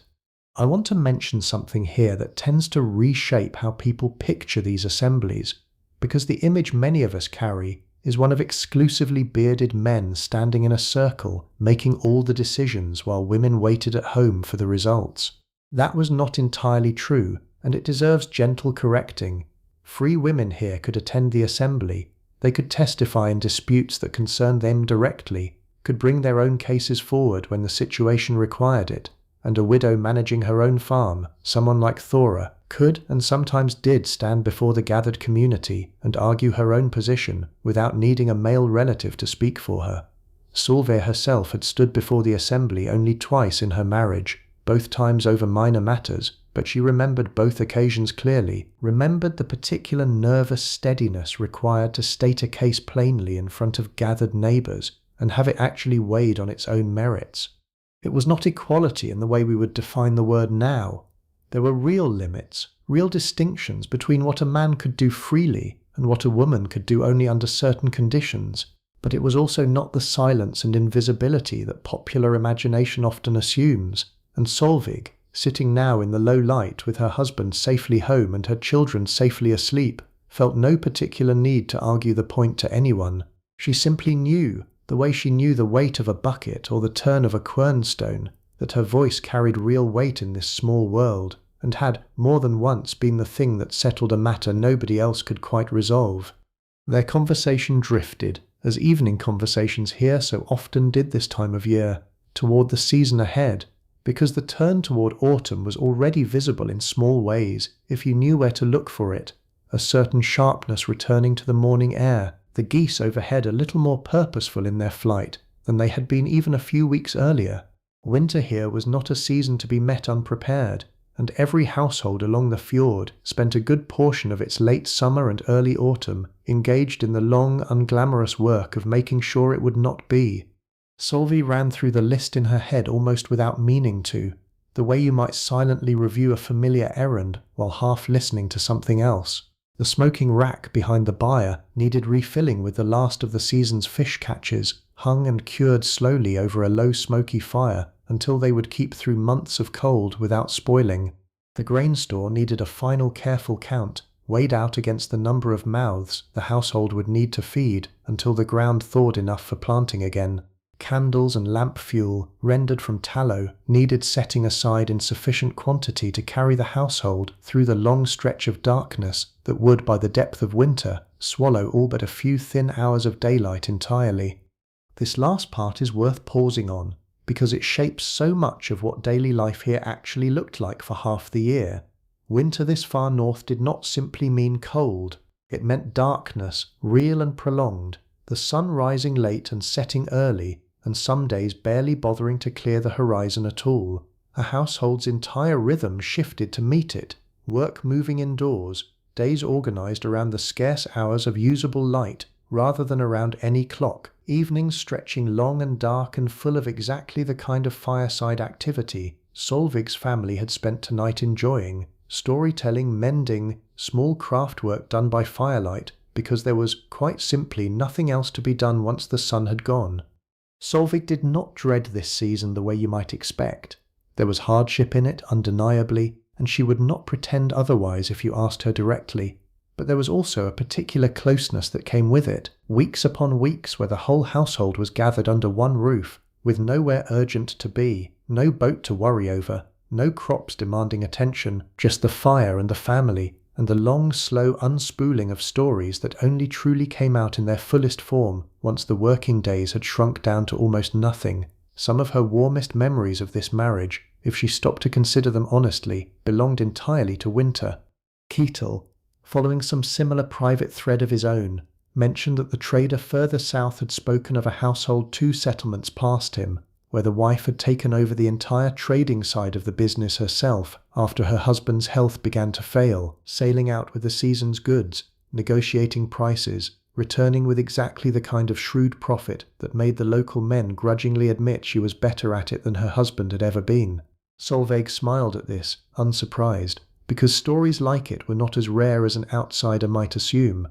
Women here did travel, further and more often than popular imagination tends to grant them. Trading voyages, yes, when circumstance required it, but also longer journeys entirely, migrations to distant, half-known coastlines in search of new land to farm. Solveig had grown up hearing her own grandmother's stories about a distant kinswoman, a woman whose name had travelled with the family's own oral history for 2 generations already, who was said to have sailed west with her husband and infant son toward a land so far across open water that most people who heard the story assumed at least half of it had to be exaggeration. Solveig was not entirely sure how much of it was true, but the shape of the story, a woman on a ship crossing open, uncertain water, was not itself unusual, whatever its exact factual edges turned out to be. Women crossed water here, they settled distant coasts, they ran farms an ocean away from where they had been born, and did so, as far as the old stories told it, with the same practical, unromantic competence Solveig brought to her own considerably smaller world.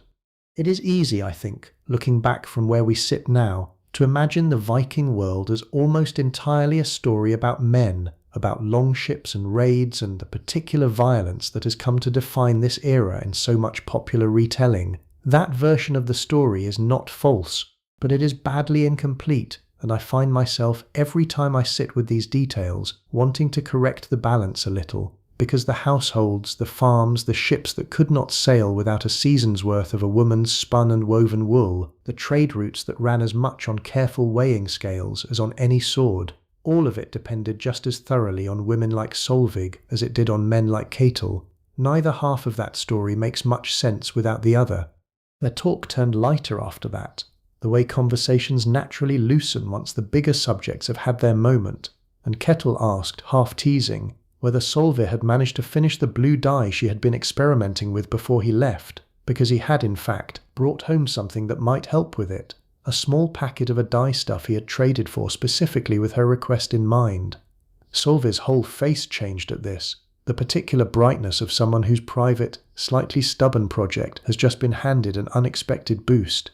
Dyeing cloth was not a task every household bothered with extensively, and it deserves a moment here, because colour in this world carried weight far beyond simple decoration. Most everyday wool, left in its natural state, produced a range of practical browns, greys and undyed cream, perfectly serviceable and requiring no extra labour at all. But true colour, a rich red, a deep blue, a saturated yellow, required real skill and real expense, certain dye stuffs travelling enormous distances to reach a household like Solvig's, and a length of vividly coloured cloth was in its own quiet way as clear a signal of status and prosperity as any piece of jewellery. Solvig had been working, on and off for over a year, toward a proper blue, using woad she had managed to source through exactly the kind of small local trades that filled her days. A stubborn, temperamental process that required precise timing and no small amount of patience, since the colour did not even appear until the dyed wool was pulled from its vat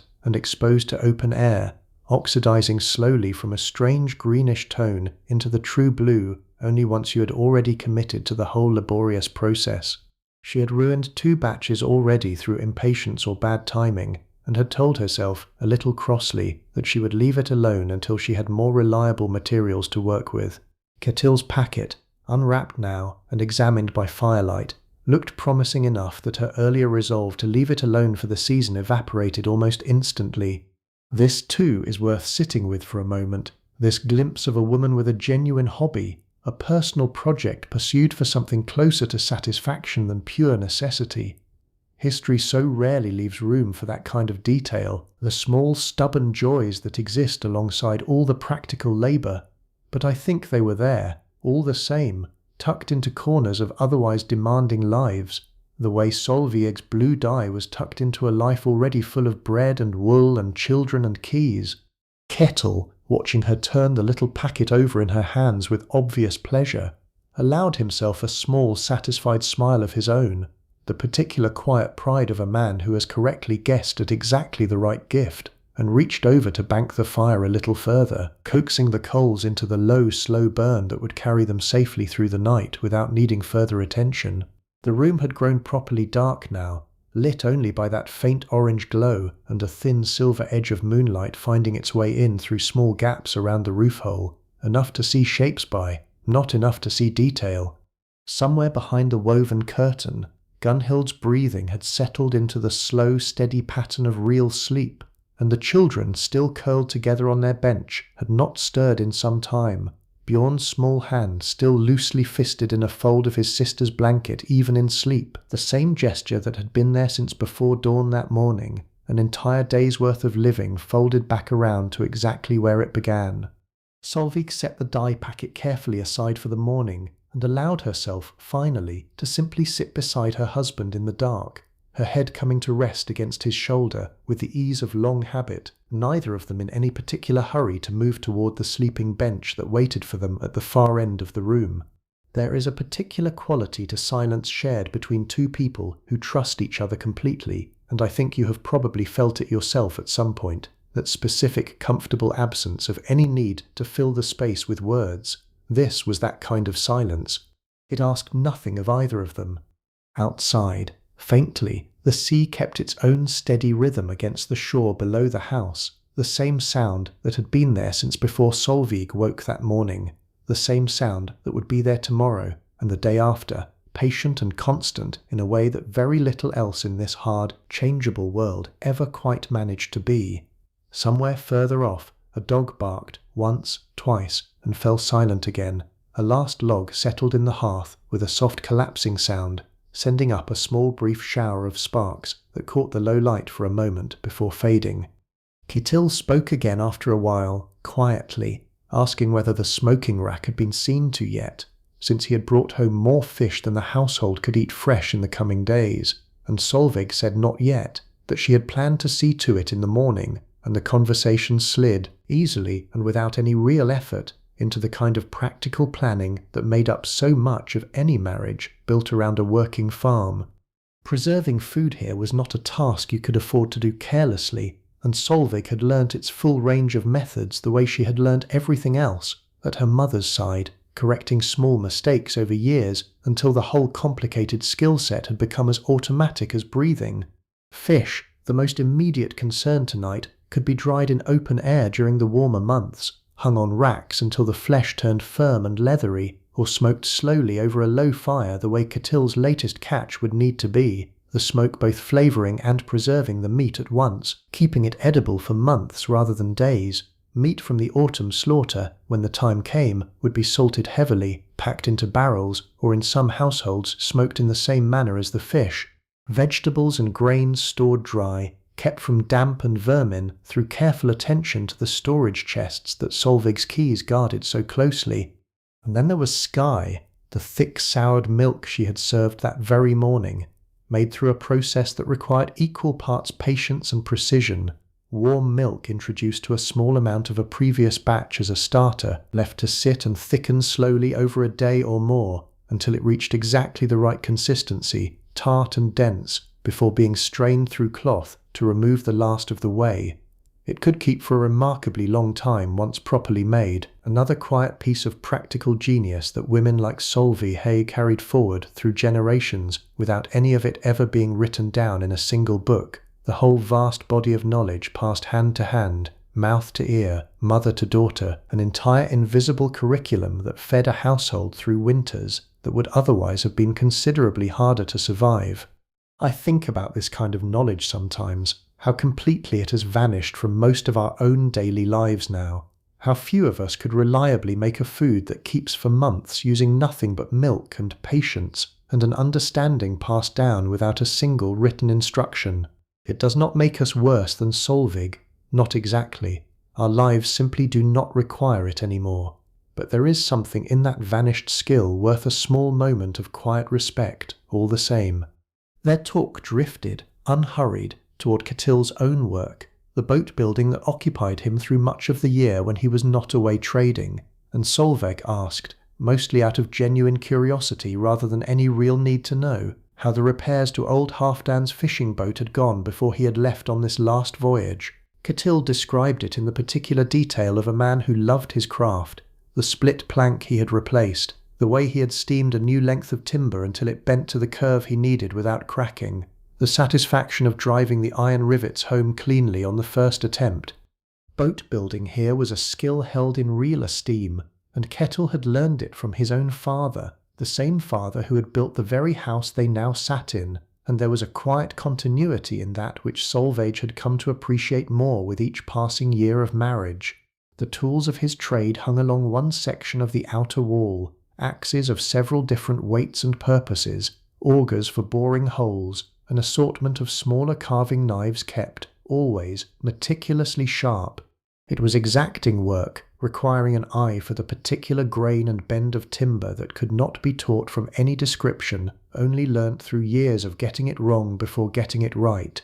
A well-built boat, Kittil liked to say, was really nothing more than a very large, very complicated piece of clothing, shaped to fit the sea the way a good dress was shaped to fit a body. And Solveig always laughed a little at this comparison, though she privately thought there was more truth in it than either of them usually gave it credit for. Both crafts required patience, both required an intimate understanding of materials that would not forgive carelessness. Both in their own way were what stood between this family and disaster, a sound hull carrying Kittil safely across open water, a sound sail catching the wind that moved him, a whole household's collective skill working together in ways so basic to daily life that nobody paused very often to marvel at how completely they depended on one another. Solveig found herself, in this particular quiet hour, doing exactly that kind of marveling anyway, turning the shape of her whole ordinary life over in her mind, the way you might turn a smooth stone over in your palm, feeling out its edges, appreciating, briefly, and without any real drama attached to the feeling, just how much careful work it took to keep a household like this one afloat, in every sense of the word. The quiet of the hour seemed to invite exactly this kind of reflection, and Solveig found her mind drifting back unbidden to her own wedding day, 12 years past now, a memory that had softened at its edges the way memories do, keeping only its warmest and most vivid pieces intact. She had been 19, nervous in a way she still remembered clearly even now, standing in her own mother's house in a dress her mother and grandmother had both helped sew for the occasion, dyed a deep hard-won red that had taken the better part of a year to source and prepare. Marriage here was not, in most cases, a matter left purely to romantic feeling, though feeling was not entirely absent from it either. It was a negotiated arrangement between two families, discussed and agreed upon by parents, sometimes with the two young people themselves having relatively little direct say in the matter, though a bride's own consent, at least in principle, was expected to be sought and respected. Solveig had known Kettle only slightly before their families began the formal discussions, a young man 3 years older from a respected household further along the fjord, and she remembered the particular nervous curiosity of those early months, getting to know, gradually, the man she would spend the rest of her life beside. There had been a bride price negotiated as well, paid by Kettle's family to Solveig's, and a dowry Solveig herself brought into the marriage, property and goods that would remain legally hers throughout the marriage and would return to her in full should anything ever end it, whether through death or through the kind of formal separation Thora had mentioned earlier that very day regarding their neighbour 2 farms over. The keys had come to her on that wedding day too, handed over formally by Kettle's mother in a small ceremony that marked, more clearly than any other single moment, her transition from a daughter in one household to the mistress of another. She remembered being frightened that day, underneath the excitement, frightened of a life she could not yet picture clearly, a house she had visited only twice before, a mother-in-law whose reputation for sharpness had reached her even before the wedding itself. 12 years later, sitting in the dark beside the very man she had been so nervous to properly meet, that fear seemed almost impossible to fully recall, distant and small, replaced entirely by the accumulated, unremarkable comfort of a life actually lived together, argument by argument, harvest by harvest, child by child, until whatever had once been strangers had become, simply, home. Her own dress from that day still existed, folded carefully in the bottom of a chest, brought out only rarely for festivals or occasions important enough to warrant it, and the dress she wore now, the ordinary working dress of an ordinary evening, was built along the same basic lines every woman in the settlement wore day to day, practical, layered, built to last through years of hard use. A linen underdress formed the base layer, soft against the skin, easily washed. Over this went the true signature of a married woman's clothing here, a simple tube-shaped overdress of wool, suspended from 2 oval brooches pinned at each shoulder, the fabric falling in loose functional folds that allowed for a full range of movement through an entire day of physical work. Those brooches deserve their own small moment of attention, because they were far more than simple fasteners.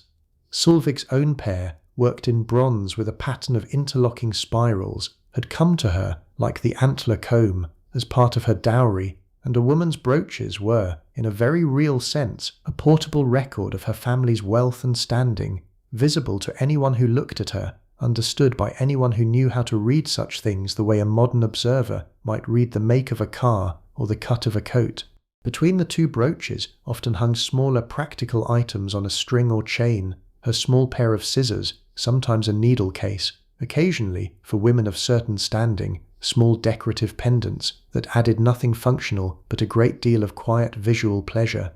Solveig had added her own small touches to this basic uniform over the years, a woven belt of her own careful work, a particular way of pinning her overdress that she had adopted after watching a visiting trader's wife do the same, and deciding she rather liked the effect. Fashion, even here, even in a world so far removed from anything we would now recognize as fashionable, was not entirely absent. Small personal choices layered over a shared practical foundation, each woman's version of the same basic garment, somehow still recognizably, quietly, her own. Ketil, following the drift of her thoughts without needing them explained, mentioned that Bjorn had shown him, before falling asleep, the little carved horse he had been playing with earlier by the fire, proud of some new game he had invented for it that involved, as far as Ketil could piece together through a 4-year-old's enthusiastic and only partially coherent explanation, a herd of similarly carved animals crossing an entirely imaginary river. Children's play here was rarely idle in the way we might now picture idle play, though it was in its own way real fun. The small wooden animals and simple carved figures that filled Bjorn's imaginary dramas mirroring, in miniature, the very real herds and flocks that made up so much of the household's actual wealth.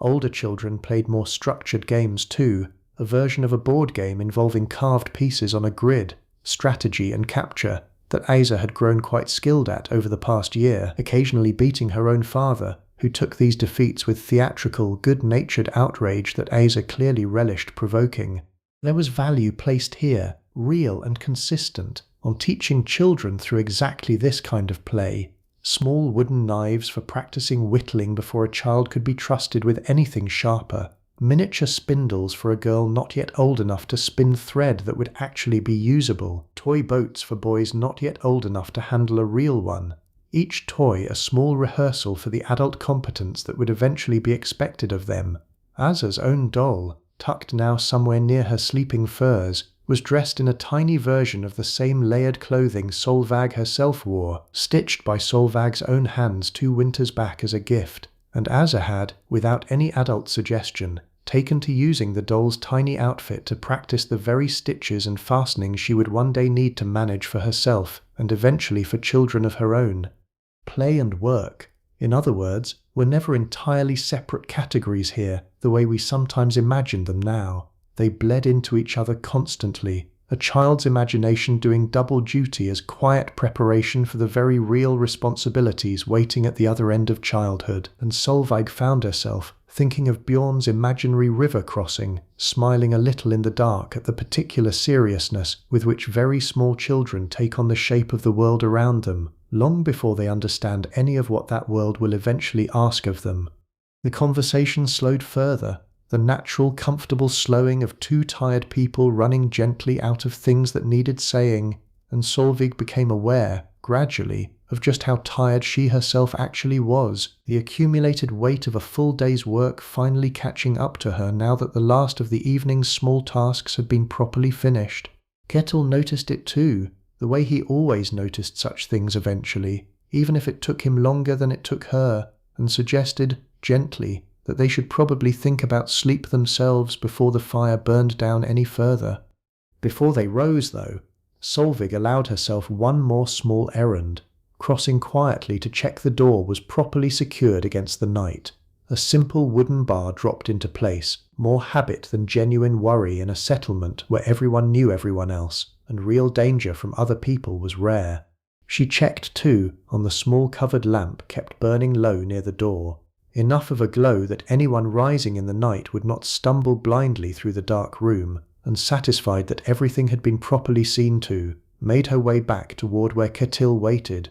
Their own sleeping space sat at the far end of the hall, a section of the raised platform curtained off with a length of woven cloth for the barest suggestion of privacy, furs and blankets piled thick against the cold that would deepen considerably before morning. Solveig unpinned her brooches carefully, set them in their small dish where they would not be lost or trodden on in the dark, and let her overdress fall loose before settling beneath the heavy weight of the furs beside her husband, who had already claimed his usual side with the easy, unthinking habit of 12 years of shared sleep. For a while neither of them spoke, simply lying close together in the dark, listening to the small settling sounds of a house at rest, the faint pop of the last coals, Bjorn's soft even breathing somewhere across the room, the sea outside continuing its steady, patient rhythm against the shore. Ketil's arm found its way around her in the particular unconscious way it always did once they were finally still, and Solveig let herself sink into the warmth of it, into the accumulated comfort of an entire ordinary day finally, properly complete. Solveig's mind, in the particular loose, unguarded way minds tend to wander in the minutes before real sleep finally arrives, drifted toward the coming weeks, toward the community's autumn gathering that would take place once the last of the harvest was properly in, a shared celebration that pulled every household along the fjord together for a few days of feasting, trade, and the kind of communal reconnection that the scattered rhythm of daily farm life rarely allowed for. Every household contributed something to these gatherings, and Solveig had already begun, in the quiet corners of her mind, planning what hers would bring, a portion of the season's cheese, perhaps some of the dried fruit she had been carefully setting aside, and if the weather cooperated and there was time enough, a length of the new blue cloth she now had real hope of finishing before the gathering arrived. There was a particular pride taken in these contributions, not competitive exactly, though there was, without question, an undercurrent of quiet comparison running beneath the surface of every gathering, each household's offerings a small public statement of its own competence and prosperity. The gathering itself would include music, simple instruments, a stringed lyre one of the older men played with real skill, passed down through his own family for generations, and voices raised together in songs everyone already knew by heart. There would be poetry too, verses composed and recited, and this is worth a small mention of its own,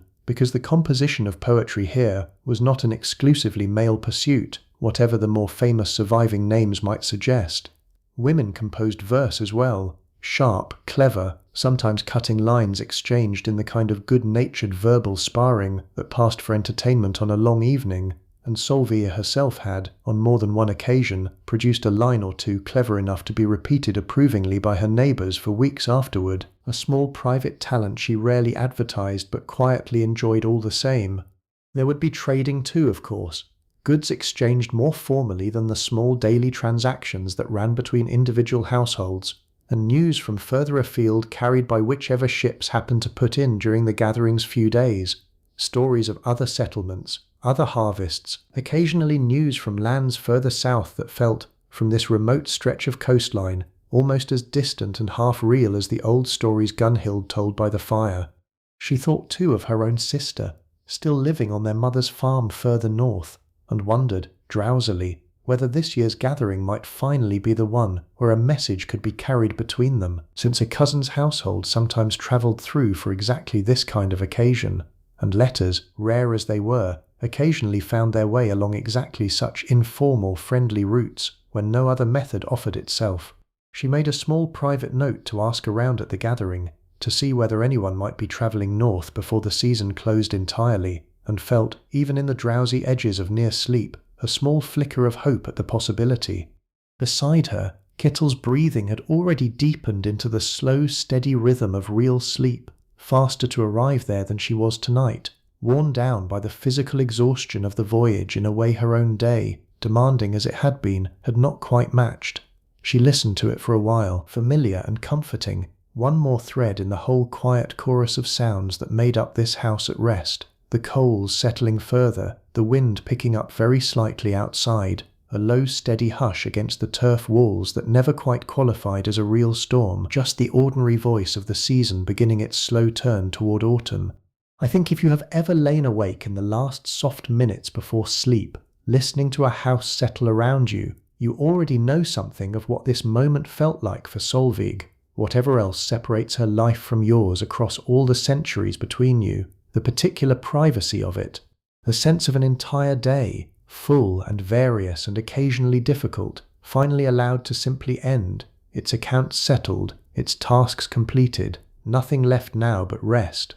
Her thoughts touched briefly on the wool still waiting to be spun for winter's clothing needs, on the smoking rack that would need attention first thing in the morning, on Asa's steadily improving weaving and the particular pride she felt watching her daughter grow into exactly the kind of competent, capable woman this world required and rewarded. She thought of the boundary dispute that would likely need the assembly's attention, and of Thora's news, and of the small blue packet Catil had brought home, already imagining, half in dream now, the exact shade the wool might finally take once properly finished.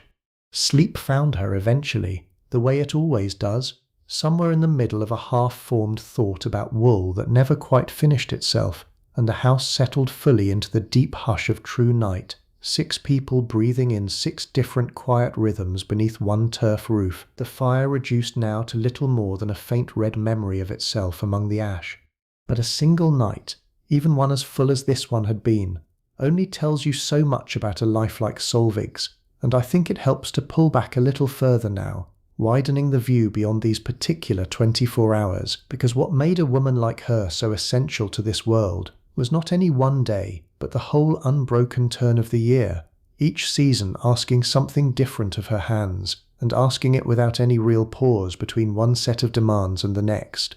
Spring arrived here slowly, reluctantly, the last snow retreating from the higher hillsides while the lower fields still held their winter mud, and it was Solveig, more than anyone else in the household, who oversaw the season's real beginning, the lambing that filled the byre with new noise and new demands almost overnight. She had midwifed more difficult births among the flock than she could easily count across her years of marriage, kneeling in cold straw at every hour of the night when a ewe struggled, her hands steady even when the outcome was uncertain, because a farm's whole fortune for the coming year could turn on how many lambs survived their first difficult days. That same steady competence extended, when called for, to the human side of birth as well. Solveig had attended, alongside 2 or 3 other experienced women of the settlement, at several difficult births among her neighbours over the years, holding a labouring woman's hand through the worst of it, knowing which herbs might ease the process, knowing when a birth was progressing well enough to simply wait, and when it needed a more experienced hand's intervention. This knowledge, like her knowledge of healing plants, passed almost entirely between women, an unofficial network of skill and support that ran beneath the whole visible structure of the settlement, rarely spoken of directly but depended upon completely. Planting followed close behind the lambing, barley and oats worked into fields that Catil and his brothers cleared and turned, though the sowing itself in this household, as in many others, fell largely to the women, scattering seed by hand across freshly turned earth, with a rhythm passed down through so many generations that nobody could say anymore who had first taught it to whom. Summer, when it finally arrived, brought its own particular flood of labour, longer days stretching the available working hours further than any other season allowed, and Solveig used every one of them. The hay had to be cut, dried and stored before autumn's rains could ruin it, and haymaking pulled the entire household outdoors together, Gunhild included, all of them working in a long coordinated line across the meadow above the house, sieves and rakes moving in a rhythm that had a kind of music to it if you watched long enough, the whole settlement's fields dotted with similar small groups of workers, every household racing the same uncertain weather. This was also the season for fishing at its most intensive, boats going out daily rather than only for longer trading voyages.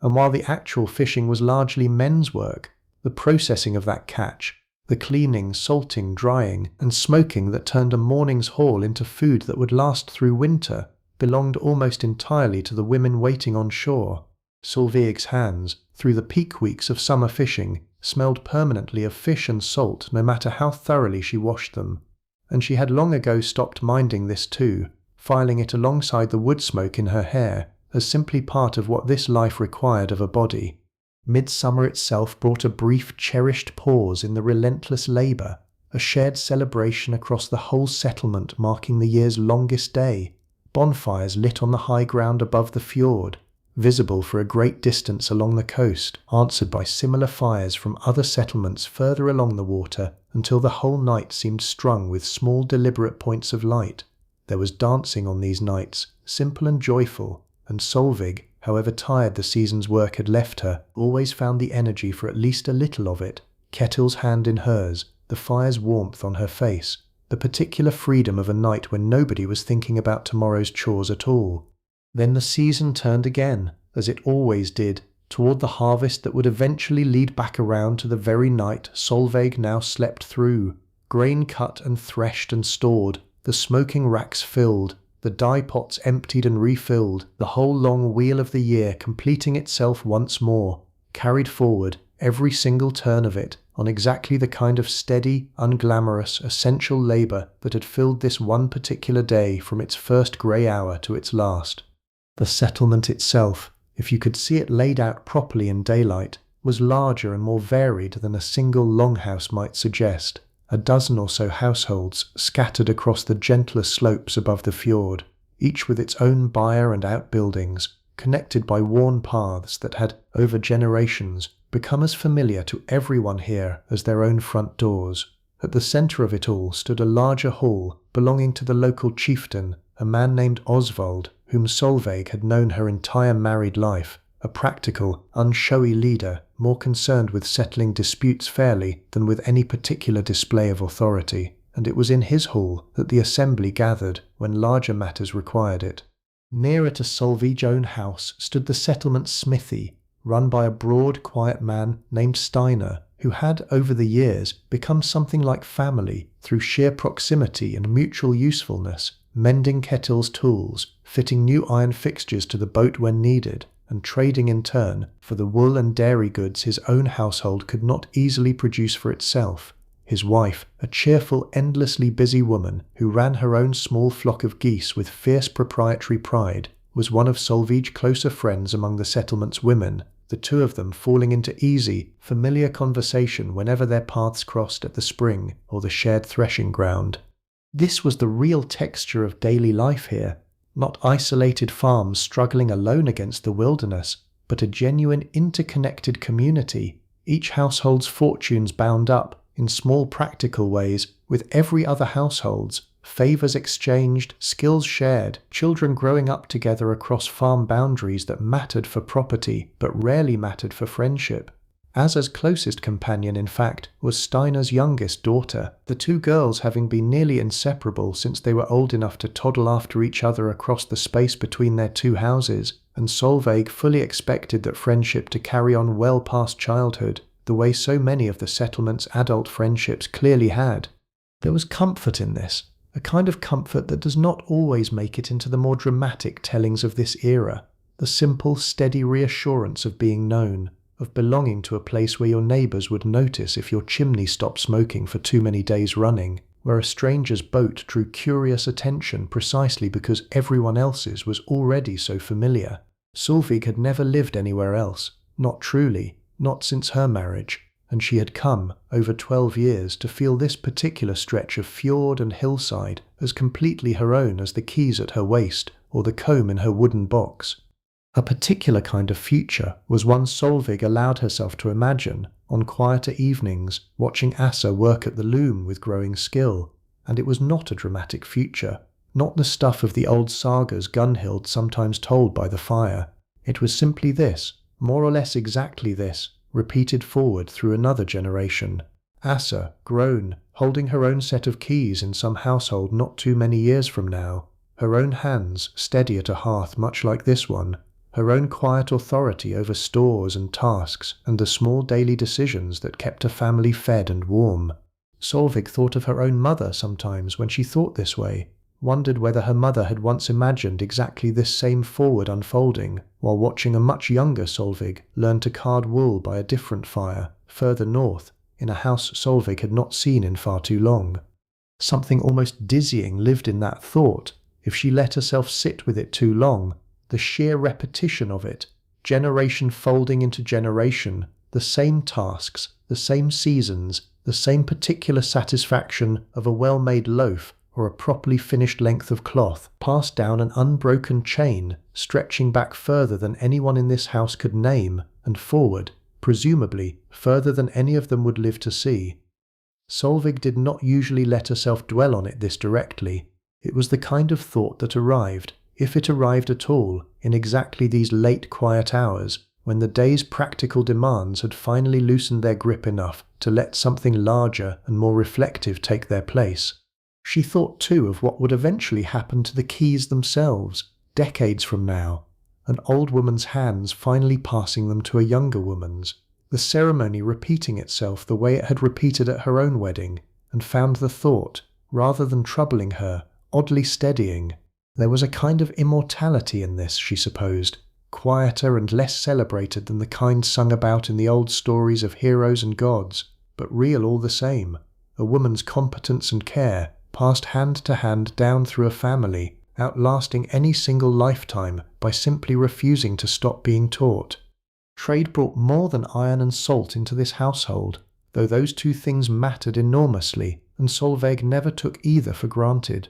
Occasionally, carried along the same long, complicated routes that moved silver and cloth between distant peoples, small luxuries arrived too, objects that had travelled distances almost impossible for Solveig to properly picture, and she owned a small handful of these herself, kept like the amber bead for particular occasions rather than daily wear.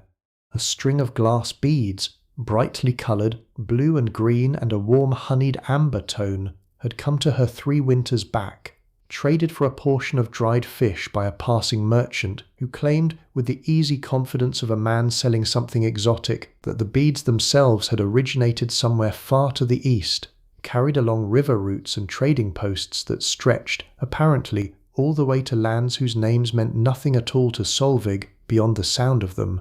She had no way to verify any of this, and rather suspected the merchant embellished the story for exactly the effect it had. But she had loved the beads regardless, wearing them now only for festivals, strung carefully between her 2 shoulder brooches where they caught the light in a way her more practical, everyday jewellery never quite managed. This, too, is worth pausing on, because it reshapes, a little, the picture of an isolated farming settlement clinging to a remote fjord. Silverveck's household was, in its own small way, connected to an enormous and truly global trading network, one that moved goods and ideas across distances that would remain difficult even for later, more technologically advanced centuries to easily manage. Silver from distant mines, silk fragments, rare and treasured, that had somehow found their way, thread by thread, along routes originating far to the east. Amber from the southern shores of a distant sea, carried north in exactly the reverse direction that Silverveck's own dyestuffs and cloth sometimes travelled south. None of it moved quickly. Most of it changed hands many times before reaching a household like hers. But it moved, steadily, patiently, and a farmwife on a remote northern fjord could, if she was fortunate and her household prosperous enough, end up wearing beads that had begun their journey in lands she would never see and could barely have named.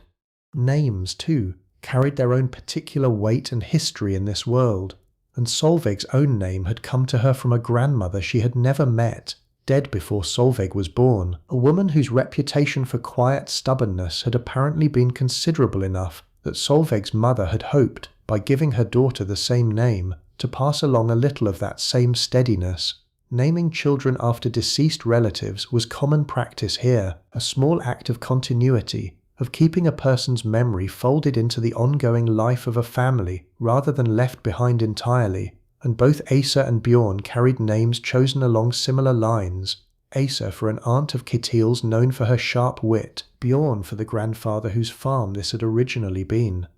There was a belief, held more strongly by some in the settlement than others, that something of a person's particular character or luck might travel forward along with their name, and while Solveig held this belief loosely, rather than with any real conviction, she found herself, more than once, watching Bjorn's stubborn, cheerful energy, and thinking that whatever quality his grandfather had carried through his own long life seemed, in some small unprovable way, to have found its way forward into this particular small boy chasing imaginary herds of wooden animals across an imaginary river.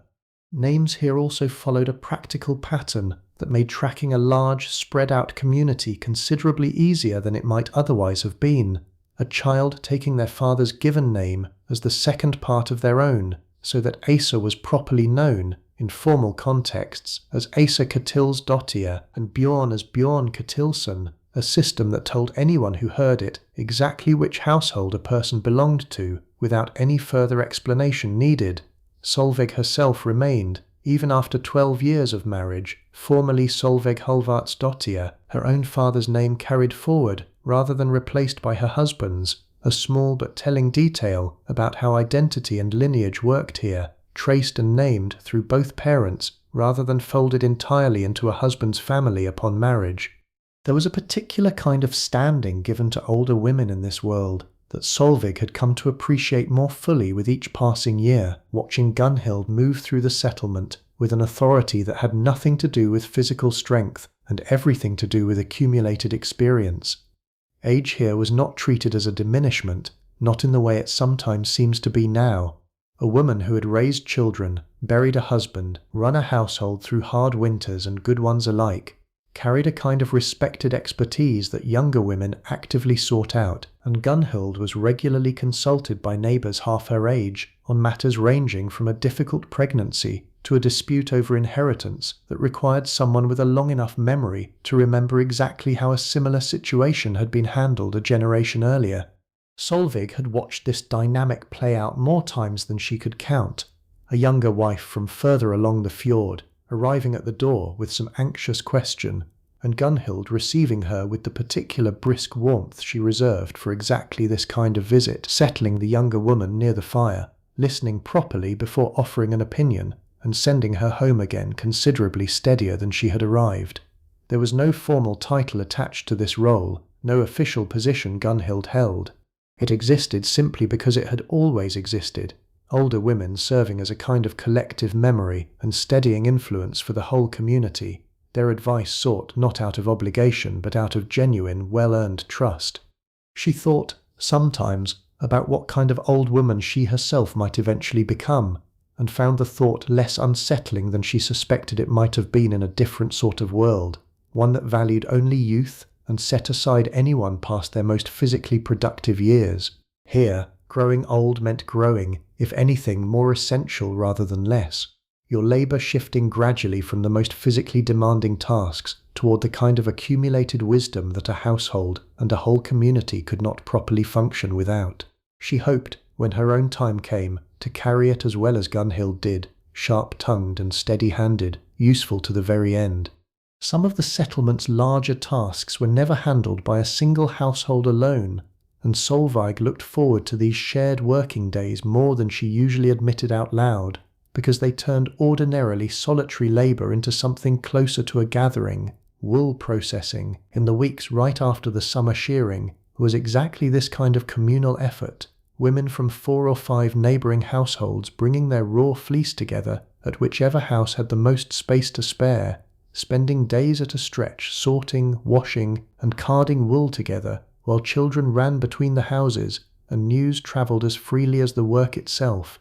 Solveig loved these days for reasons that went well beyond the practical efficiency of shared labour. There was a particular ease that settled over a room full of women doing familiar work together, hands busy while tongues loosened, stories exchanged that would never quite make it into the more formal storytelling of an evening fireside, but mattered every bit as much. Smaller domestic dramas, gentle complaints about husbands and mothers-in-law, offered with enough affection that everyone understood no real grievance sat behind them, advice traded freely on everything from a stubborn cough to a difficult patch of weaving.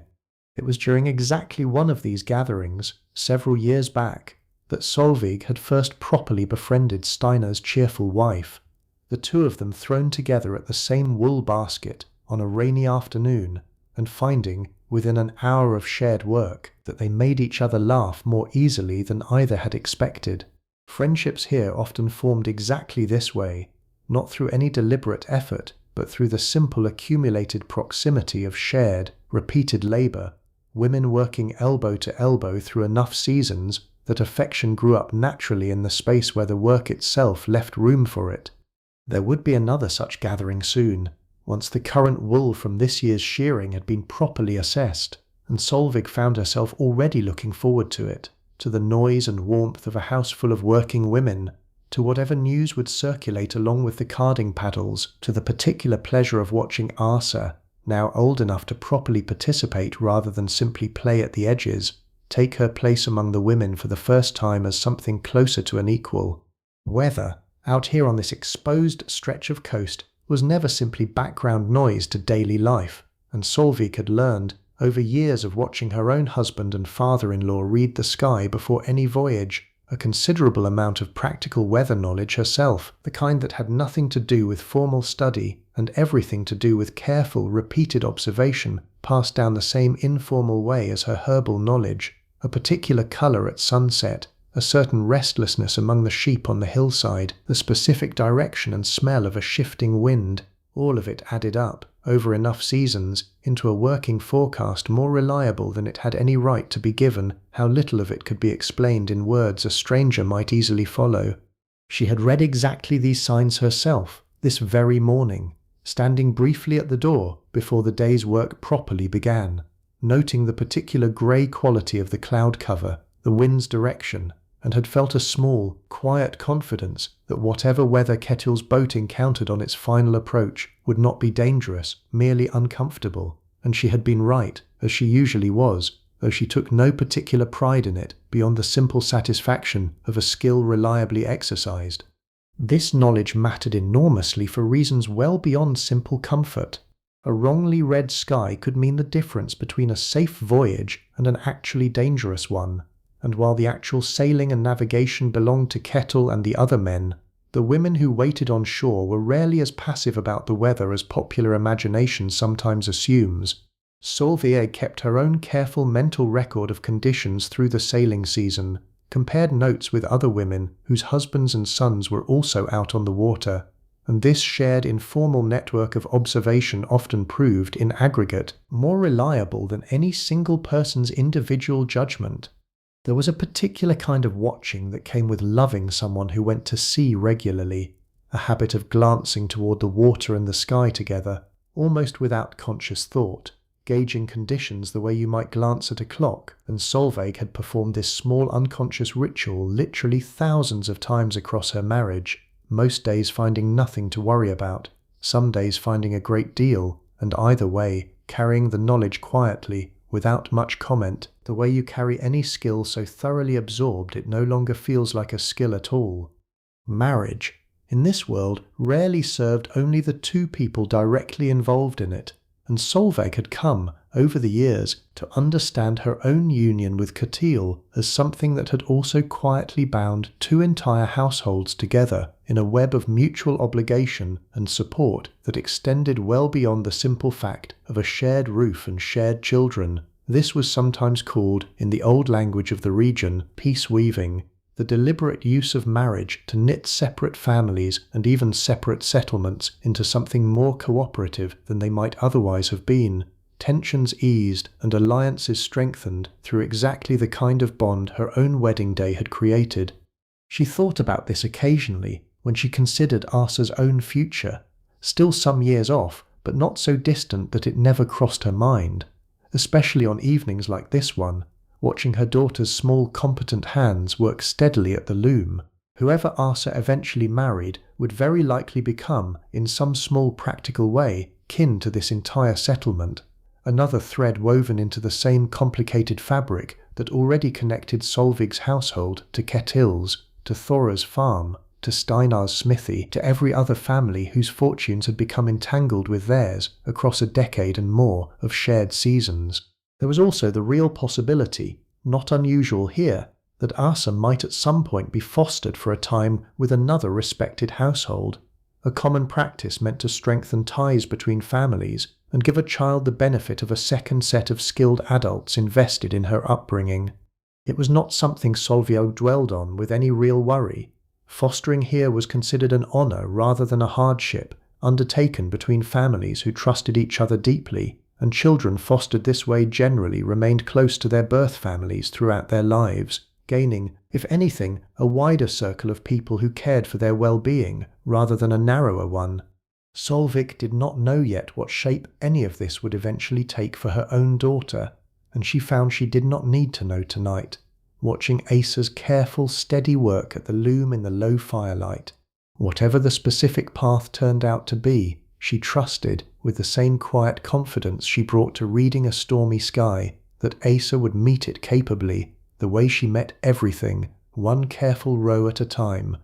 There was a particular soapstone pot that hung near the hearth, worn smooth and slightly darkened after years of steady use, that Solveig valued more than its plain, unremarkable appearance might suggest to an outside eye. It had come to her not through trade or dowry, but as a gift from her own mother, carved by a craftsman who worked a soapstone quarry several days' journey inland. The stone itself soft enough to shape with careful tools, but sturdy enough to withstand years of direct contact with open flame without cracking the way clay vessels so often eventually did. She used it nearly every day, for the porridge that began most mornings, for the stew that had simmered through this particular afternoon, and there was something steadying, she found, in how long this single object had been present through so much of her married life, present the day she first arrived in this house as a nervous young bride, present through every meal she had cooked here since, present, she rather liked to think, all the way back to the last winter she had spent under her own mother's roof, watching that same pot heat over a different fire entirely.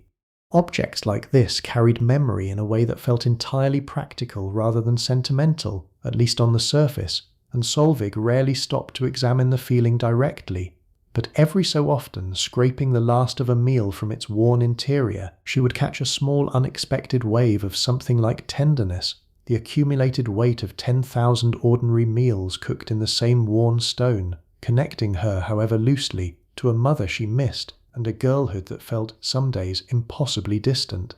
Humour moved through this household too, threaded easily between the practical business of the day, and Solveig and Gunhild had, over their years together, developed a particular private shorthand of jokes and references that outsiders rarely caught the full meaning of, small nicknames for difficult neighbours, an old running joke about a badly cooked meal from early in Solveig's marriage that still, somehow, got a laugh out of both of them a full decade later.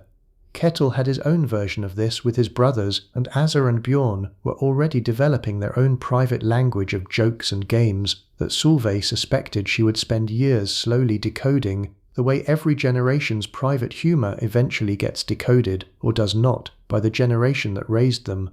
Storytelling itself, the kind Gunhild had offered earlier that evening, ran on rules and traditions considerably more sophisticated than a casual listener might assume, and Solveig, who had absorbed decades of these stories simply by growing up surrounded by them, understood their structure the way a modern listener might understand the shape of a familiar song without ever formally studying music. The old poetry favoured a particular kind of layered, riddling language, compact phrases standing in for larger ideas. The sea called something like the Wales Road, a sword given some fanciful descriptive title rather than simply named outright, and a skilled storyteller wove these layered phrases together with real artistry, rewarding listeners who caught every reference while still remaining perfectly understandable to those who did not. None of this was written down, not in this household, not among most ordinary families along the fjord, though Solveig knew that further south, and among more prominent, wealthier households, there existed some knowledge of writing longer texts using letters borrowed from other peoples entirely, a skill still rare and mostly confined to those with particular reasons to need it. Here the whole vast library of stories, laws, genealogies, and practical knowledge lived instead in memory, carried forward through exactly the kind of evening Solveig's family had just finished sharing, one voice passing a story to a handful of listening ears, who would, eventually, pass it forward again themselves. This oral tradition demanded a different kind of skill than writing might have, a trained memory, a feel for rhythm and repetition that helped a story stay intact across dozens or hundreds of retellings, and Gunhild, Solveig had come to realize over the years, was truly gifted at it, her stories shifting slightly with each telling in small, deliberate ways that somehow always seemed to serve whichever particular evening she was telling them for. A story about a clever trick suited perfectly to an evening when Asa needed cheering, a longer, more solemn tale saved for evenings that called for something weightier. It was its own kind of craft, invisible and unwritten, and Solveig hoped quietly that at least some of it might pass down to Asa eventually, the way so much else in this house already had.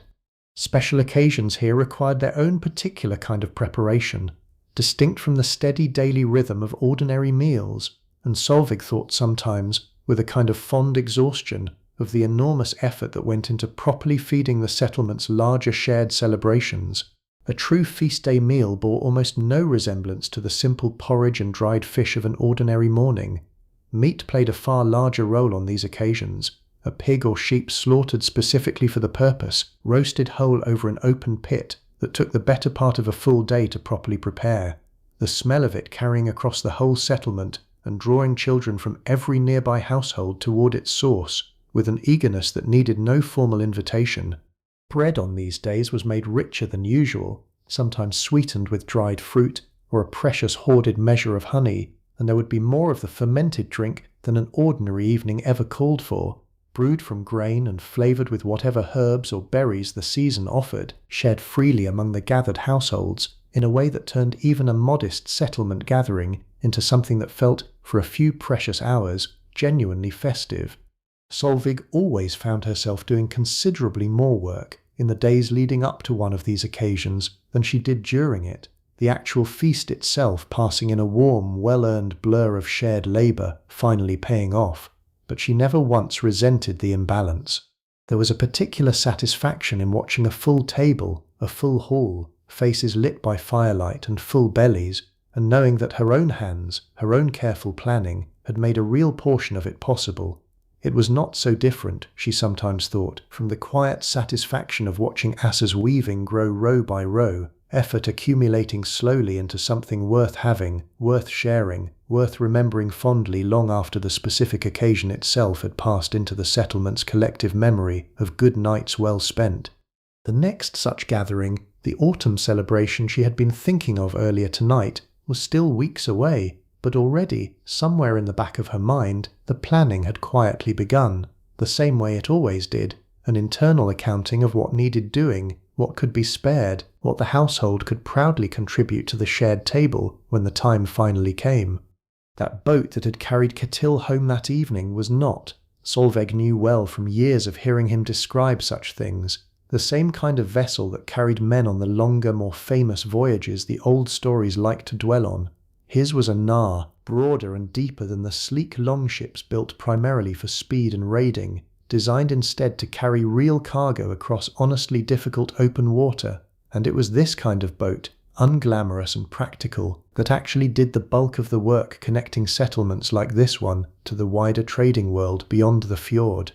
There is a tendency, in most popular retellings of this era, to focus almost entirely on the longship, sleek and dramatic, built for war and speed, and to forget that for every one of those vessels, there were considerably more of Ketil's kind quietly doing the actual economic work that kept a place like this settlement functioning at all. Wool, iron, salt, dried fish, all of it moved in vessels built for cargo rather than glory, crewed by ordinary men like Ketil rather than the warrior figures who tend to dominate the popular imagination of this whole period.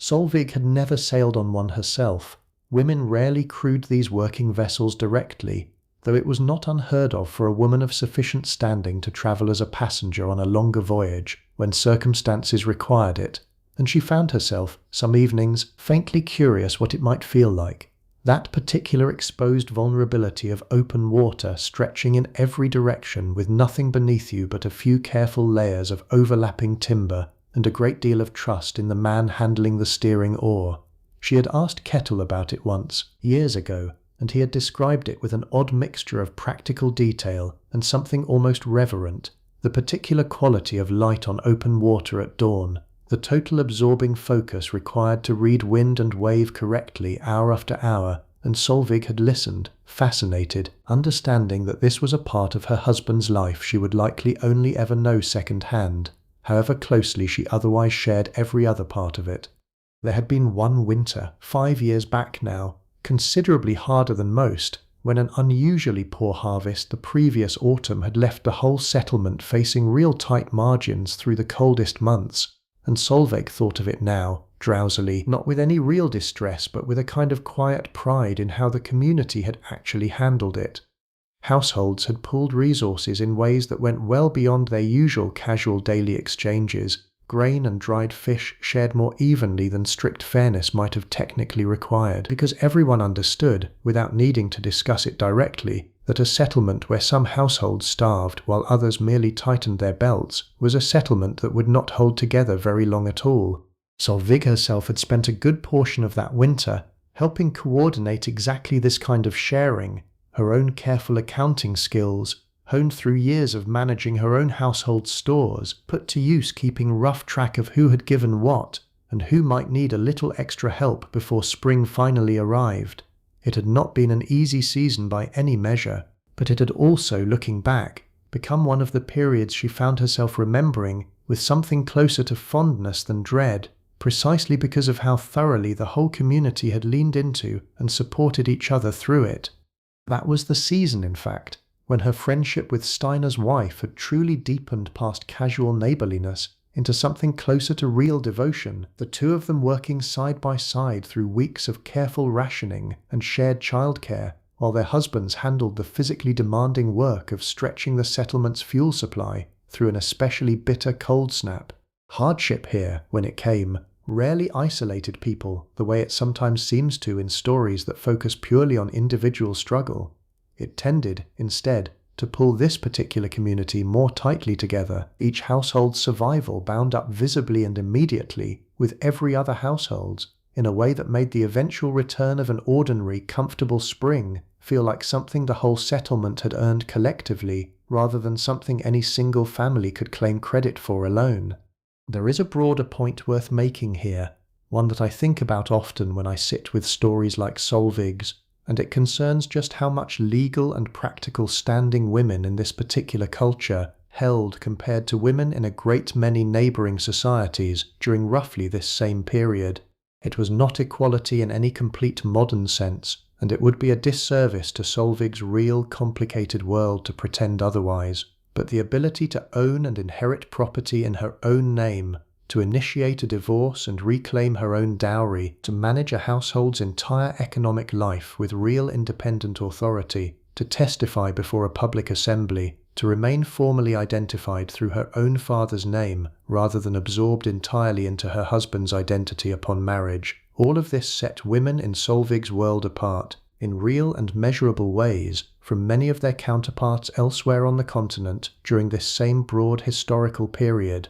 Solveig herself, of course, never framed her life in these comparative terms. She had no way of knowing how a woman in a different kingdom, following different laws, might have experienced marriage or widowhood or property differently than she did. She simply lived inside her own particular set of rules and possibilities, competent and capable within them, largely unaware that historians centuries later would spend considerable energy comparing her legal standing to that of women in entirely different, entirely unfamiliar societies she would never have occasion to encounter. I find myself glad, honestly, that this comparison exists now, glad that the historical record, patchy and imperfect as it is, gives us enough to make it. It complicates the popular image of this era just enough to feel more true, replacing a flatter story about violent men and passive, background women with something closer to what the evidence actually suggests. A world where a woman like Solveig held real, meaningful power over her own household and her own future, power that she exercised every single day of her life without ever once needing to call it by so grand a name. A small grey cat had made its own quiet home somewhere among the rafters of the byre years earlier, uninvited and never formally claimed by anyone in particular, though everyone in the household had long since accepted it as belonging to them in every practical sense that mattered. It kept the mice from the grain stores far more effectively than any other measure the household could have taken, and in exchange it received, from Asa especially, a steady supply of affection the cat accepted with the particular gracious indifference cats have apparently always specialized in across every century anyone has ever bothered to keep one. Bjorn had spent a good portion of that very afternoon trying to coax the cat down from its favorite perch to admire whatever game he had been playing with his wooden animals, and had been largely ignored for his trouble, which he had accepted with far more good humour than most 4-year-olds might have managed. Solveig had watched this small drama unfold from across the yard while checking on the sheep's limp earlier, and had smiled, unnoticed, at the particular patient devotion small children so often bring to animals who have not yet earned it and seem entirely unbothered by that fact. Dogs, too, played their part here, a lean, watchful animal belonging to the household that spent most of its days trailing after whoever happened to be doing outdoor work, useful for managing the sheep on the hillside and for raising an alert if anything unfamiliar approached the farm. It had greeted Kettle's return that evening with an enthusiasm that rivaled Bjorn's own, and had settled now, Solveig knew without needing to check, somewhere near the byre door, keeping its own quiet watch over the sleeping household the way it did every single night, rain or clear sky, asking nothing in return beyond an occasional scrap and the steady, unspoken understanding that it belonged here every bit as much as anyone else who called this farm home. There is something quietly comforting, I think, in how consistent this particular relationship between people and animals has remained across so many centuries, a working farm's practical need for a good cat and a good dog changing very little in its essential shape. Whatever else about daily life has shifted entirely in the long distance between Solveig's world and your own. A small garden plot sat near the house, tended almost exclusively by Solveig herself, tucked against the sun-facing side of the byre where it caught what warmth the season offered, and it held a modest but carefully chosen collection of plants that supplemented both the household's food and its medicine in equal measure. Cabbage and onions grew there in reliable, unglamorous rows, along with a patch of the same yarrow she had used earlier that evening on Ketil's arm, and a stand of angelica, tall and fragrant, whose stems could be eaten, and whose roots served a dozen different practical purposes Solveig had learnt across years of careful, attentive tending.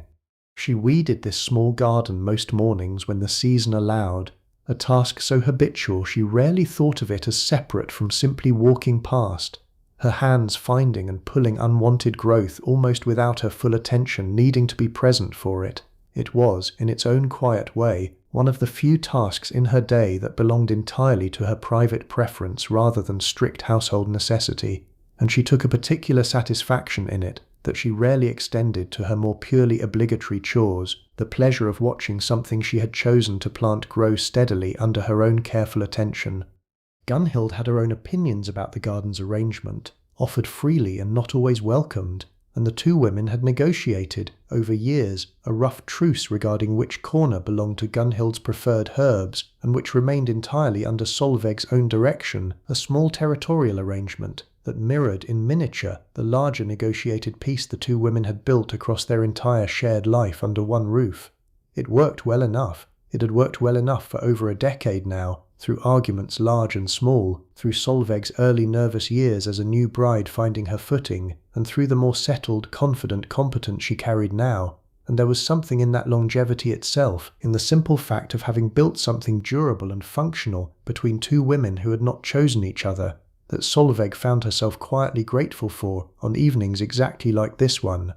Hair, too, carried its own quiet significance here, and Solveig kept hers long, dark, and carefully maintained, worn most days in a simple practical braid that kept it out of her way through the countless physical tasks that filled her hours, but let loose and properly styled for festivals and important occasions, when she would spend real time with her antler comb, working it smooth and arranging it in a style a little more elaborate, sometimes with the help of a neighbour's hands, sometimes with Asa's increasingly capable assistance. Married women here typically covered or bound their hair in some fashion for daily work, a practical measure as much as anything else, keeping loose strands away from fire and food and the countless small tasks that loose hair could easily complicate. Asa's own hair remained unbound most days, still young enough that the practical concerns of a married woman's daily labour did not yet fully apply to her, though Solveig had already begun teaching her the basics of a proper braid, watching her daughter's small fingers fumble through the motion with the same patient concentration she brought to every new skill, gradually, slowly, building toward the kind of easy competence that would eventually let her manage her own hair, and one day her own daughter's, without needing to think about it at all. There was a particular tenderness Solveig associated with this specific task, the simple, repeated intimacy of running a comb through her daughter's hair each evening, a small ritual that had persisted, largely unchanged, since Asa was barely old enough to sit still for it. She suspected, without dwelling on it too heavily, that this particular small ritual would not last very many more years, that Asa's hands would grow capable enough, soon enough, to manage her own hair entirely, and some part of Solveig already missed the eventual loss of this quiet nightly closeness, even while it was still, for now, fully present and entirely hers to enjoy. That was rather the nature of raising a child, she had come to understand, an endless series of small departures arriving quietly inside what still felt, most days, like an unchanged and ongoing present.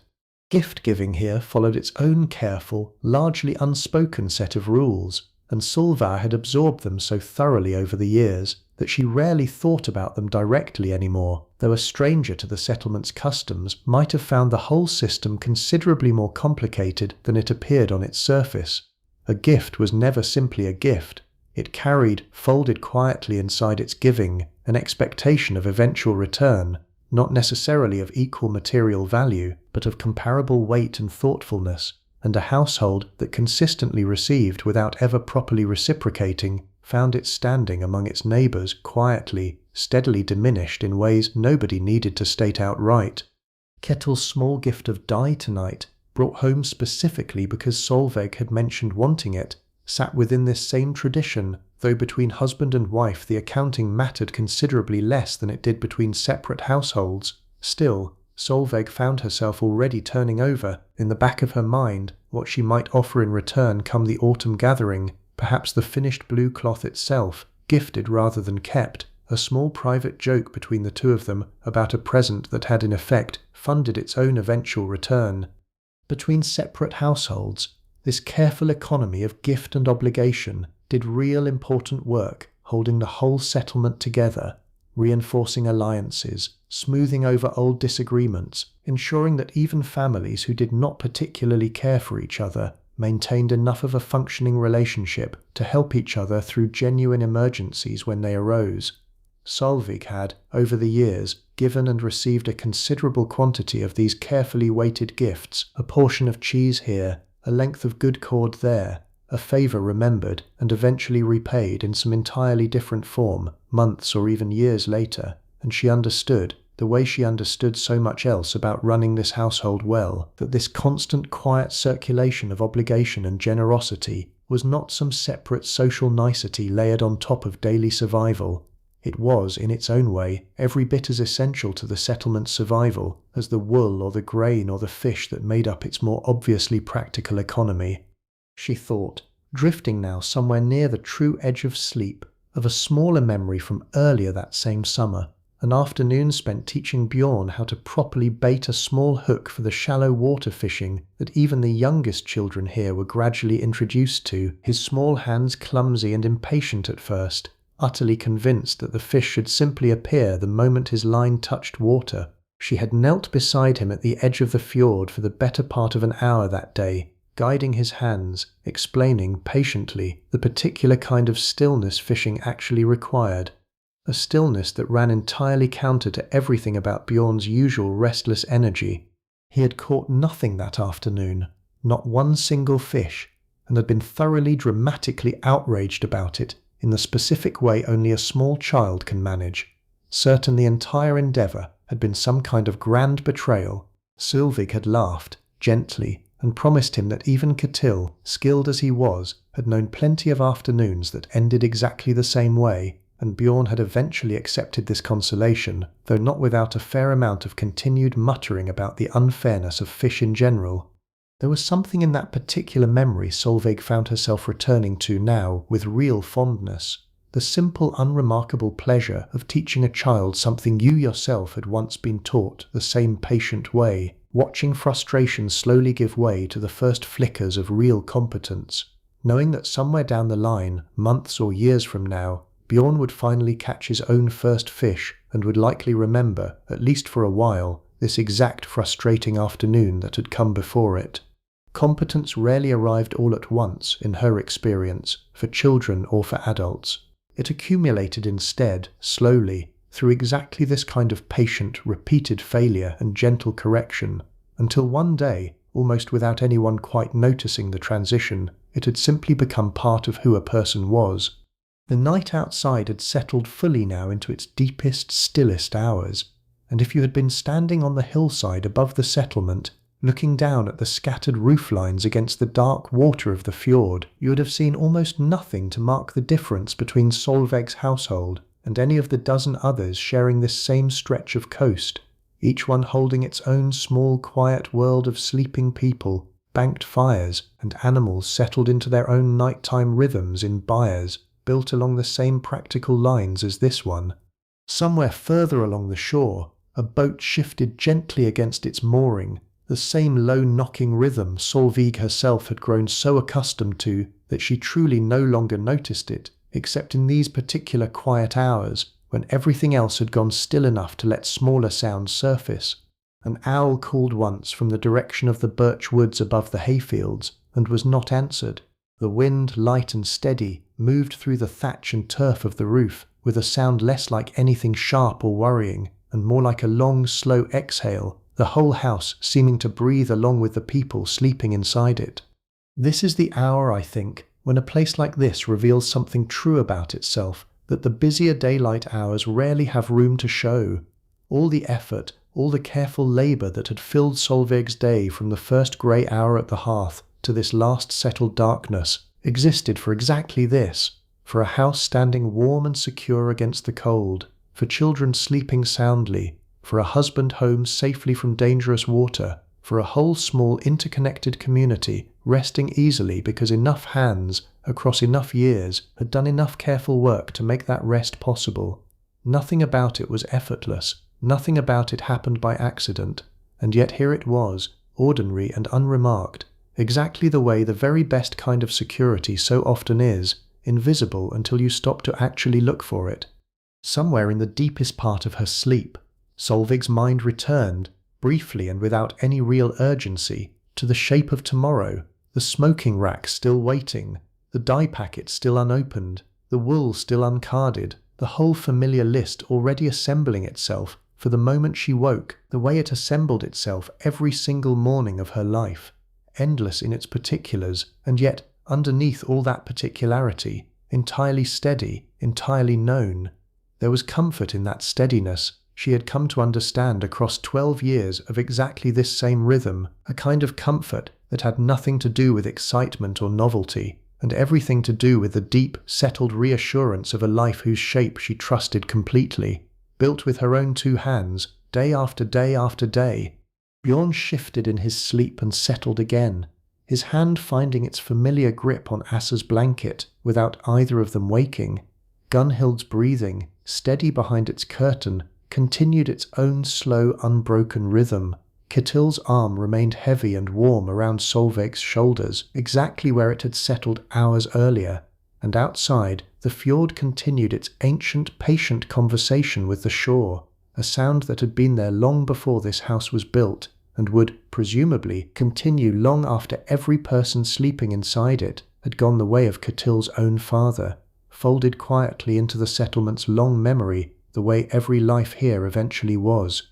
The fire held its last low ember through the darkest stretch of the night, the way it always did, banked carefully enough to survive until Solveig herself would rise again in a few short hours to coax it back into full life, beginning the whole familiar cycle over once more. Morning would come, as it always came, grey and cool, and full of the same essential, unglamorous work that had filled every morning before it. But that was still hours away yet, safely distant, and for now, in this particular deep, quiet stretch of night, there was only the house and the fire and the 6 people sleeping soundly within its walls, held together, as they always were, by the accumulated, unremarkable, entirely essential labour of one ordinary woman's steady, capable hands.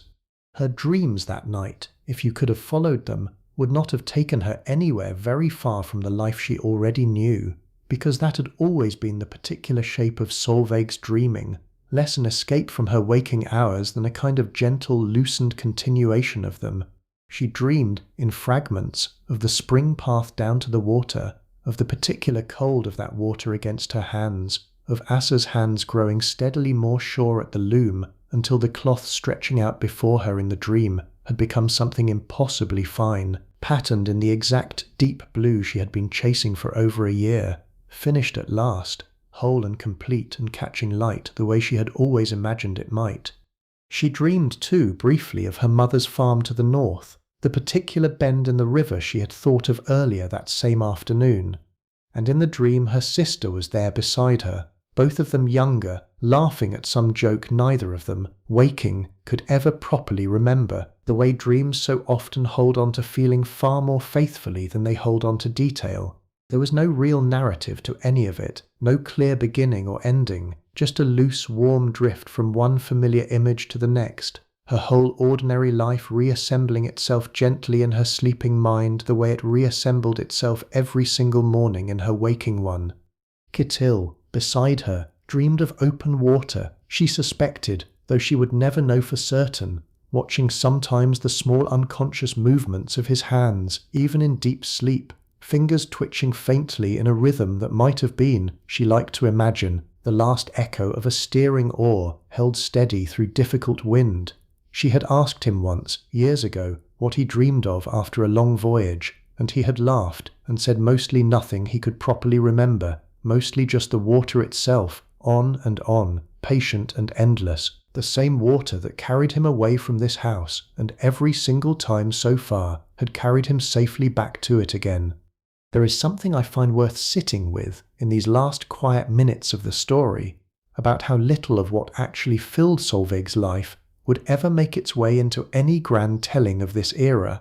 No saga would be written about her. No runestone would carry her name into some distant future, the way a handful of stones scattered across this same landscape still carry the names of certain wealthier, more prominent women. Women whose husbands or sons had the resources to commission that kind of lasting memorial. Solveig's name, in all likelihood, would live only as long as the people who had personally known her lived to remember it, passed down perhaps another generation or two through Asa and Bjorn and whatever children they eventually raised, and then, gradually, gently, released back into the general unremembered current of everyone who has ever quietly kept a household running, fed a family, taught a daughter to weave, healed a husband's small wound, and gone to sleep, most nights, entirely satisfied with a life that asked a great deal of her and that she met, every single day, with steady, unglamorous competence.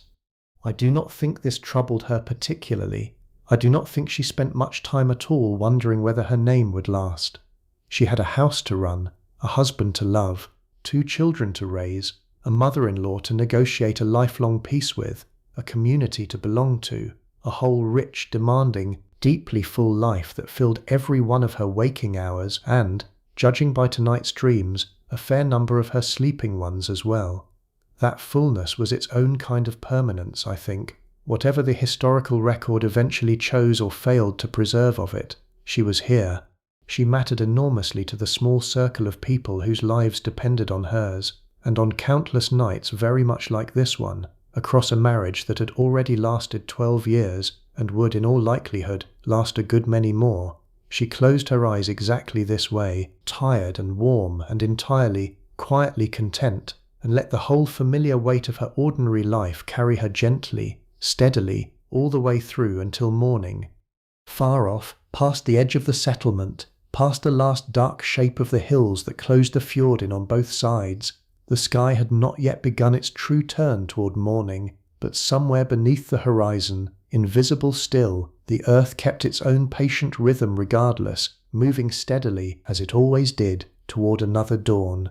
There was still a great deal of night left, hours yet before the birds along the shoreline would begin their first tentative calls, hours before the first pale grey light would find its way through the roof hole and fall, as it had that very morning, across a room full of sleeping people not yet ready to be anything other than exactly that. If you had stayed a while longer, watching over this small quiet household the way I have tried to show it to you tonight, you would have seen very little change across those remaining hours. A log settling further into ash, a slight shift in the wind's direction, noticed by nobody, since even Solveig's careful weather sense rested easily now alongside the rest of her, the dog outside stirring once, briefly, at some small sound only it could hear, and settling again just as quickly, satisfied that whatever had moved past the farm's edge posed no real concern.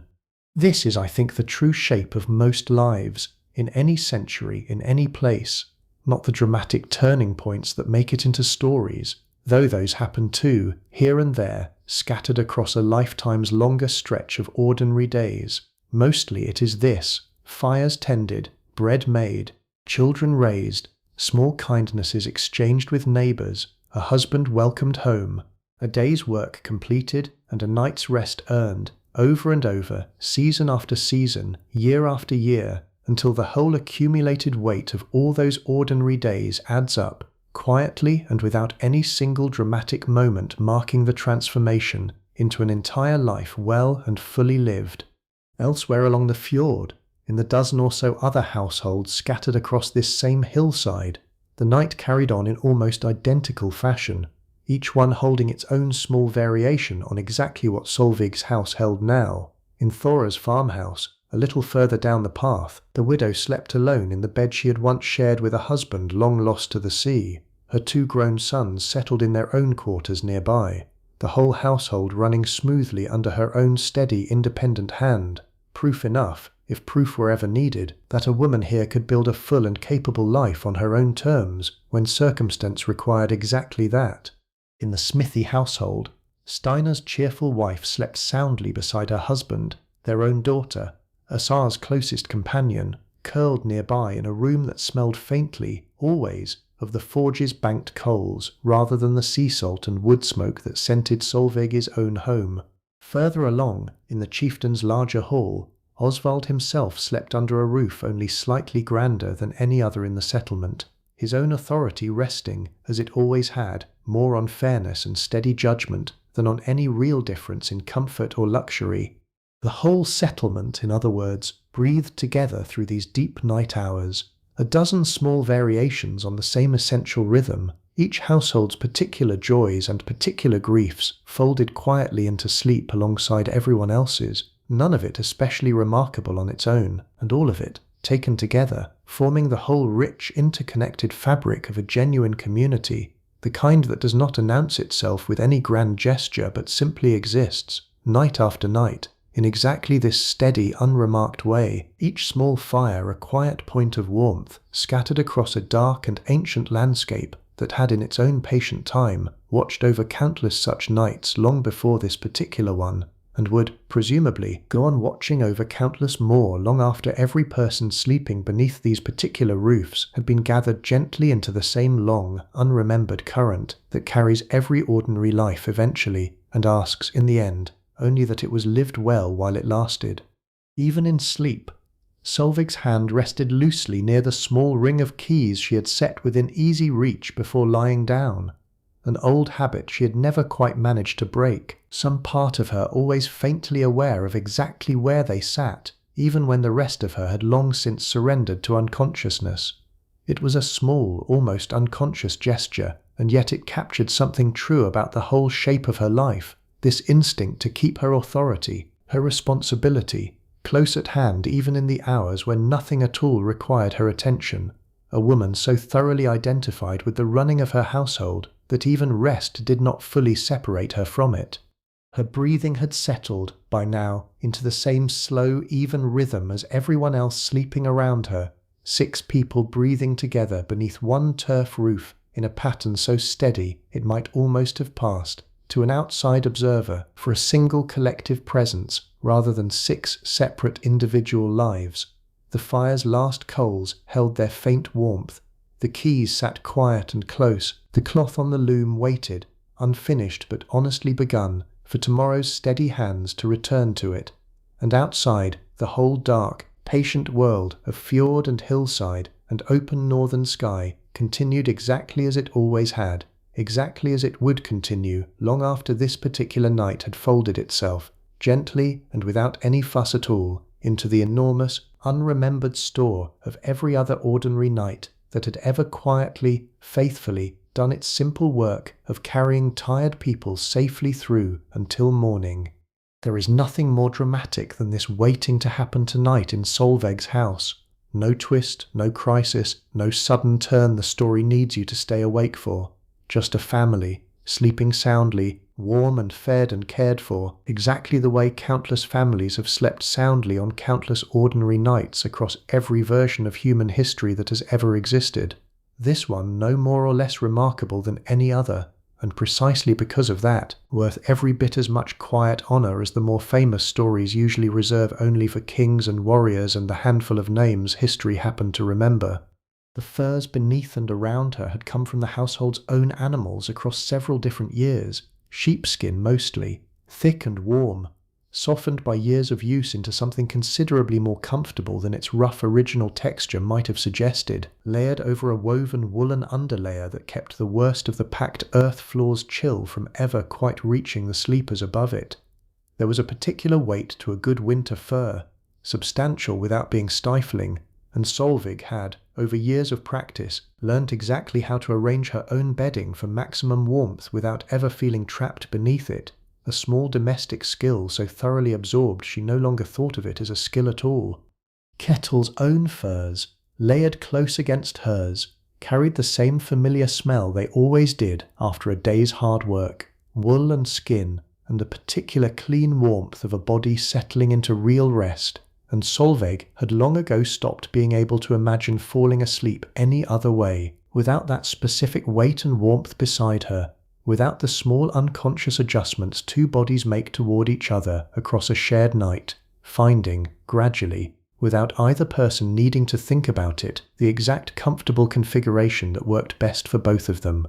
The children's furs across the room were lighter, suited to smaller bodies that ran warmer and needed less weight to stay properly comfortable through the night, and Solvi could just make out, in the room's faint remaining light, the small rise and fall of Bjorn's blanket, steady and unhurried, and beside it, Asa's, slightly slower, slightly deeper, the particular rhythm of a 9-year-old who had worked hard and honestly through a full day, and had as a direct result earned every bit of the deep, dreamless sleep she was currently enjoying. There is a particular satisfaction, I think, in watching your children sleep well after a day spent teaching them something real, some genuine skill that will serve them for the whole rest of their lives, and Solveig, drifting now nearly as deeply as they were, allowed herself one last quiet moment of exactly that satisfaction before sleep finally, fully claimed her too. That fire's last visible light finally faded sometime in that deepest stretch of the night, the faint orange glow among the coals settling further and further into itself until only a memory of warmth remained, invisible now to the eye but still, quietly, keeping the very centre of the room from ever growing truly cold. This was the hour, more than any other, when the house belonged entirely to sleep, when even the small settling sounds of the day, the fire's soft pops, the occasional creak of settling timber, had themselves gone mostly quiet, leaving only breathing, 6 separate rhythms overlapping into something that felt, in the total darkness, almost like a single sound. I have always found something quietly moving about this particular hour, in any house, in any century, the deep, unwitnessed middle of the night when a family simply rests, unobserved, unremarkable, entirely themselves without any need to be anything else for anyone. Solveig would rise again in a handful of hours, would coax this same fire back into full life, would begin once more the whole familiar unfolding of chores and care and quiet competence that had filled this particular day so completely, but that was still safely, comfortably distant. For now there was only this, darkness and warmth, and the steady, trusted presence of everyone she loved most gathered close around her, and the whole wide, ancient world outside holding itself, for these few remaining hours, gently and carefully still. There is one more thing I want to leave you with before I let this particular night close over completely, and it concerns the sheer quiet scale of what a single day in Solveig's life actually contained when you stop to properly add it all up. A morning that began before dawn with a fire coaxed carefully back to life, bread ground by hand, water carried by yoke and shoulder, a household's entire food supply managed and measured through careful, practiced attention, a daughter taught, patiently, the beginnings of a craft that would serve her for the rest of her life, a husband's wound cleaned and bound with real medical knowledge, accumulated over generations and carried entirely in memory, a community's disputes weighed, its gossip absorbed, its small daily economy of trade and favour kept turning through a dozen small unremarked transactions, a whole household's authority, real and legally recognised, exercised calmly and without any need for display, all day every day, for 12 years running, and in all likelihood for a great many years still to come. None of it would ever be written down. None of it would ever earn Solveig's name on a stone or a verse in a saga, and yet all of it mattered enormously, not just to the 6 people sleeping soundly under this particular roof tonight, but to the whole interconnected fabric of a settlement that could not have functioned, could not have survived its hardest winters or celebrated its warmest summers, without exactly this kind of quiet, competent, endlessly repeated labor carried forward by women like Solveig across generation after generation after generation. I think that is worth remembering, long after the details of any one particular Viking farmhouse have faded from your own memory. The grand stories, the raids and the kings and the famous voyages tell only a fraction of what this era actually was. The rest of it, the truer, larger, more essential portion of it, looked exactly like this. A woman, a hearth, a house full of people she loved, kept warm and fed and whole through her own two capable hands, night after quiet, ordinary night. Far out past the mouth of the fjord, where the water opened into something wider and less sheltered, the sea kept moving the way it always did, indifferent to the small warm lives gathered along its edges, and somewhere beneath that dark moving water, fish that would feed this settlement through another season swam on, unaware of any of it, simply continuing, the way everything in this landscape seemed to continue, steady and patient and entirely unbothered by the passage of a single ordinary night. A fox crossed the open ground above the hayfield at some point in those deep hours, moving low and quick along a path it clearly knew well, pausing once near the sheepfold before deciding, apparently, that the fold's careful fencing and the dog's watchful presence made the effort not worth pursuing, and continuing on instead toward whatever quieter hunting the night still offered elsewhere. None of the household stirred at its passing, none of them needed to. The farm's defences, modest as they were, held exactly as they were meant to hold, another small unremarked success in an evening already full of them. Higher up, where the hillside gave way to bare open rock, the wind moved a little more freely than it did down among the sheltered houses, carrying with it the particular clean, cold smell of true wilderness, untouched by hearth smoke or byre or any human hand at all, a reminder, if anyone had been awake to notice it, of exactly how thin and precious the warm circle of human settlement actually was against the much larger, much older landscape surrounding it on every side. But nobody was awake to notice it. That was rather the point of the hour. The wilderness kept its own separate watch, and the settlement kept its, and between the two of them, an old and entirely workable peace held steady, the way it had held steady for as many nights as anyone in Solveig's family could remember, stretching back through her husband's father and his father before him, all the way to whichever ancestor had first decided this particular stretch of sheltered fjord was worth the trouble of building a life beside. There was a particular kind of pride Solveig carried, quietly and without ever needing to voice it, in the specific texture of the life she and Catil had built together across these 12 years, and it surfaced now, in these last drifting minutes before true unconsciousness finally claimed her, less as a thought than as a simple, settled feeling, warm and steady beneath everything else. She had not married for any grand romantic notion, not in the way certain songs and stories liked to frame such things. She had married a young man from a respected family, had approached the arrangement with the same careful, practical attention she brought to everything else in her life, and had found, gradually, across years of shared work and shared hardship and shared small joys, that practical beginning growing into something considerably deeper and more genuine than either of them had likely expected on that first nervous wedding day.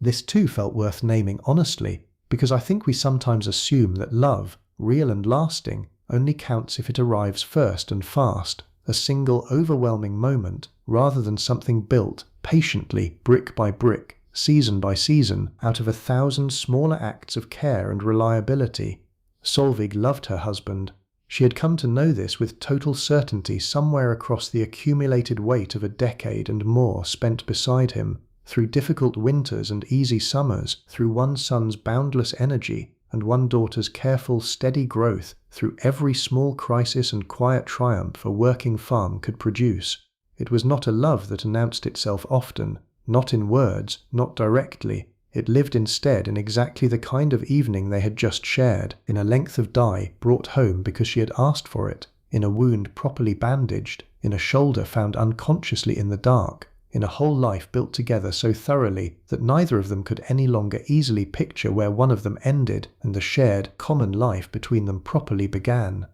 Gunhild, too, held her own particular place in that same accumulated warmth, however sharp-tongued and occasionally difficult she remained, and Solveig thought of her now with the specific fondness reserved for a relationship that had been honestly earned rather than simply given, built across years of small compromises and larger mutual respect until what had begun as two strangers sharing a roof out of necessity had become, gradually and almost without either woman fully noticing the transition, something closer to real family. The children, sleeping soundly nearby, were the clearest and most obvious proof of everything this household had built, but they were not. Solveig understood even in her drowsy, drifting state the whole of it. The whole of it was larger than any single relationship within it, a genuine, functioning small world that she herself had spent 12 steady years helping to build and hold together, one ordinary day exactly like this one at a time.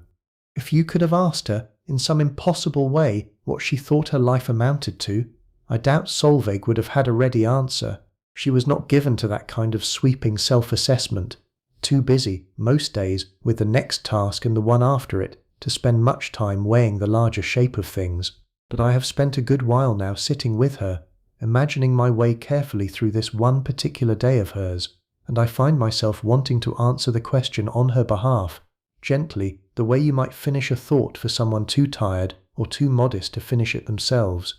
Her life amounted to this: a house that stood warm against a hard northern winter because she had spent a lifetime learning exactly how to keep it that way. 2 children growing steadily into their own competence because she had given them, patiently, the same careful teaching her own mother had once given her. A husband who sailed dangerous water and came home again and again, in no small part because the sail carrying him had been spun and woven by her own 2 hands. A household bound together not by force or formality, but by genuine accumulated trust, keys and knowledge, and quiet daily authority, passed down an unbroken line of women who understood, without ever needing it explained to them, exactly how much an ordinary life like this one was actually worth. It amounted to a community a little stronger for her presence in it, a friendship or two meaningfully deepened, a garden tended with real care, a length of blue cloth chased patiently across more than a year until it finally properly became itself. It amounted in the end to exactly the kind of full, demanding, deeply satisfying life that history so rarely bothers to record in any detail, and that matters, I think, every bit as much for that omission rather than any less because of it. There is a particular kind of quiet I associate with stories like this one, and I think it deserves naming before we let the night finally close over completely.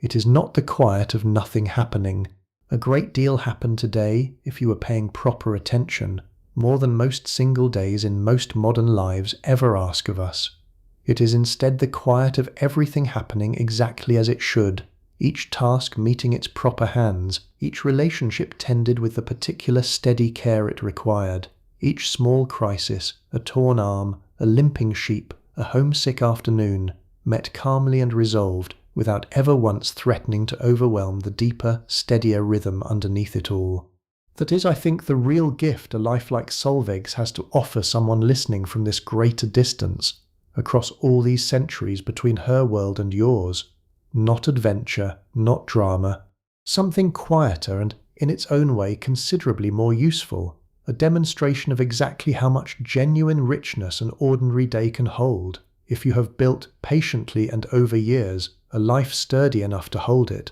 She did not need her days to be exciting. She needed them to be full and well tended and shared with people she loved, and by any honest measure, tonight's particular day had been exactly that, beginning to end, hearth to hearth, one long unbroken thread of quiet competence finally, gently, allowed to rest. Somewhere in that final stretch of darkness, the tide itself turned, quietly, far out past the mouth of the fjord, the way it turned twice in every single day of Solveig's life, without her ever needing to consciously track it, an ancient rhythm running steadily beneath the whole of her more visible, more attended world. The water would be a little higher against the landing by the time she woke, the small boat resting there, settling into its new, slightly shifted position without anyone needing to adjust its mooring line. This, too, was simply part of the world she lived inside, patient and reliable, and entirely indifferent to whether anyone happened to be awake to notice it turning. Frost had not yet touched the grass on the hillside above the house, though it would, soon enough, within another few weeks if the season held to its usual pattern, and the sheep grazing there through the daylight hours would need moving, before too long, to lower pasture better sheltered from the coming cold. Solveig already knew this, the way she knew 100 other small seasonal facts without ever needing to consciously rehearse them, an entire calendar of practical knowledge held loosely and completely in the back of her mind, ready to surface exactly when each piece of it was needed, and not one day before. Somewhere among the settlement's other sleeping households, a rooster stirred once in its coop, a low half-formed sound rather than any real crowing, sensing perhaps some faint shift in the night's deepest quality that the rest of the world had not yet caught up to, and settled again just as quickly, its own internal clock apparently deciding the true hour had not yet properly arrived. It would try again, more insistently, in a few hours' time, and by then the whole settlement would be ready to answer it, one household after another, rising into another ordinary day, exactly as full and demanding and quietly rewarding as the one that had just finished. But that too remained comfortably distant for now, a future hour Solveig's sleeping mind had no need to concern itself with yet. For this last little while, there was only the dark, and the warmth, and the steady, unhurried breathing of everyone she loved most, close around her in the particular safety that a whole day's worth of careful, competent labour had earned them all.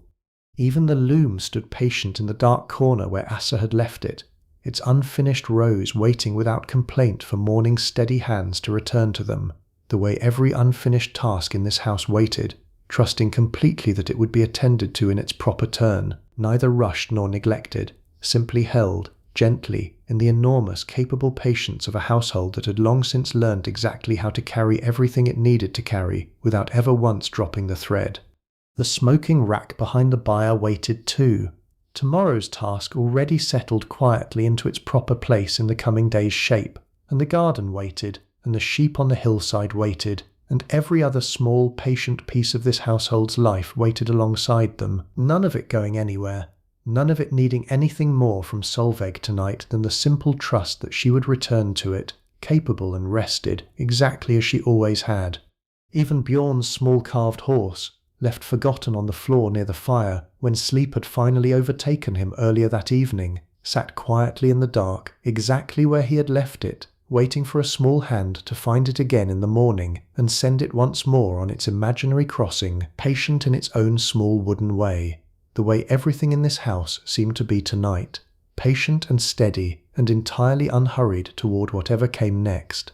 The wooden box that held the antler comb and the amber bead sat closed and undisturbed on its shelf, its two small treasures resting quietly in the dark, part of the same enormous, patient stillness that had settled now over the entire house, every object in its proper place, every task paused rather than abandoned, the whole household suspended together in that particular, trusted calm that only comes when a full day's real work has actually honestly been done.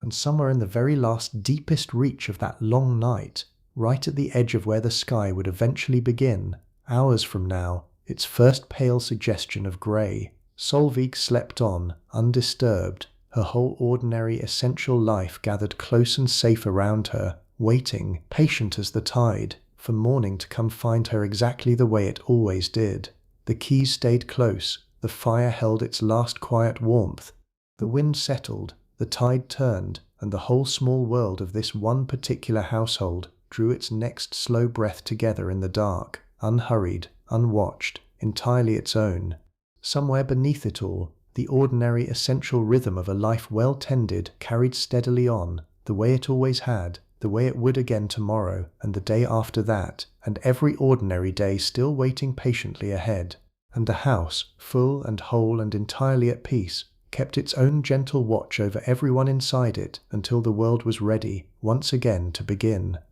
The last coal shifted once more, sinking a little deeper into its own bed of ash, and settled. Outside, The fjord kept its patient rhythm against the shore, unhurried, unchanging, the same tide that would still be turning long after every voice in this house had gone quiet for the night, long after morning had come and gone and come again. And Solvig slept on, warm and whole and entirely at rest, her household gathered close around her, the whole of her ordinary, well-tended life held gently in the dark until the first grey light finally, softly found its way home,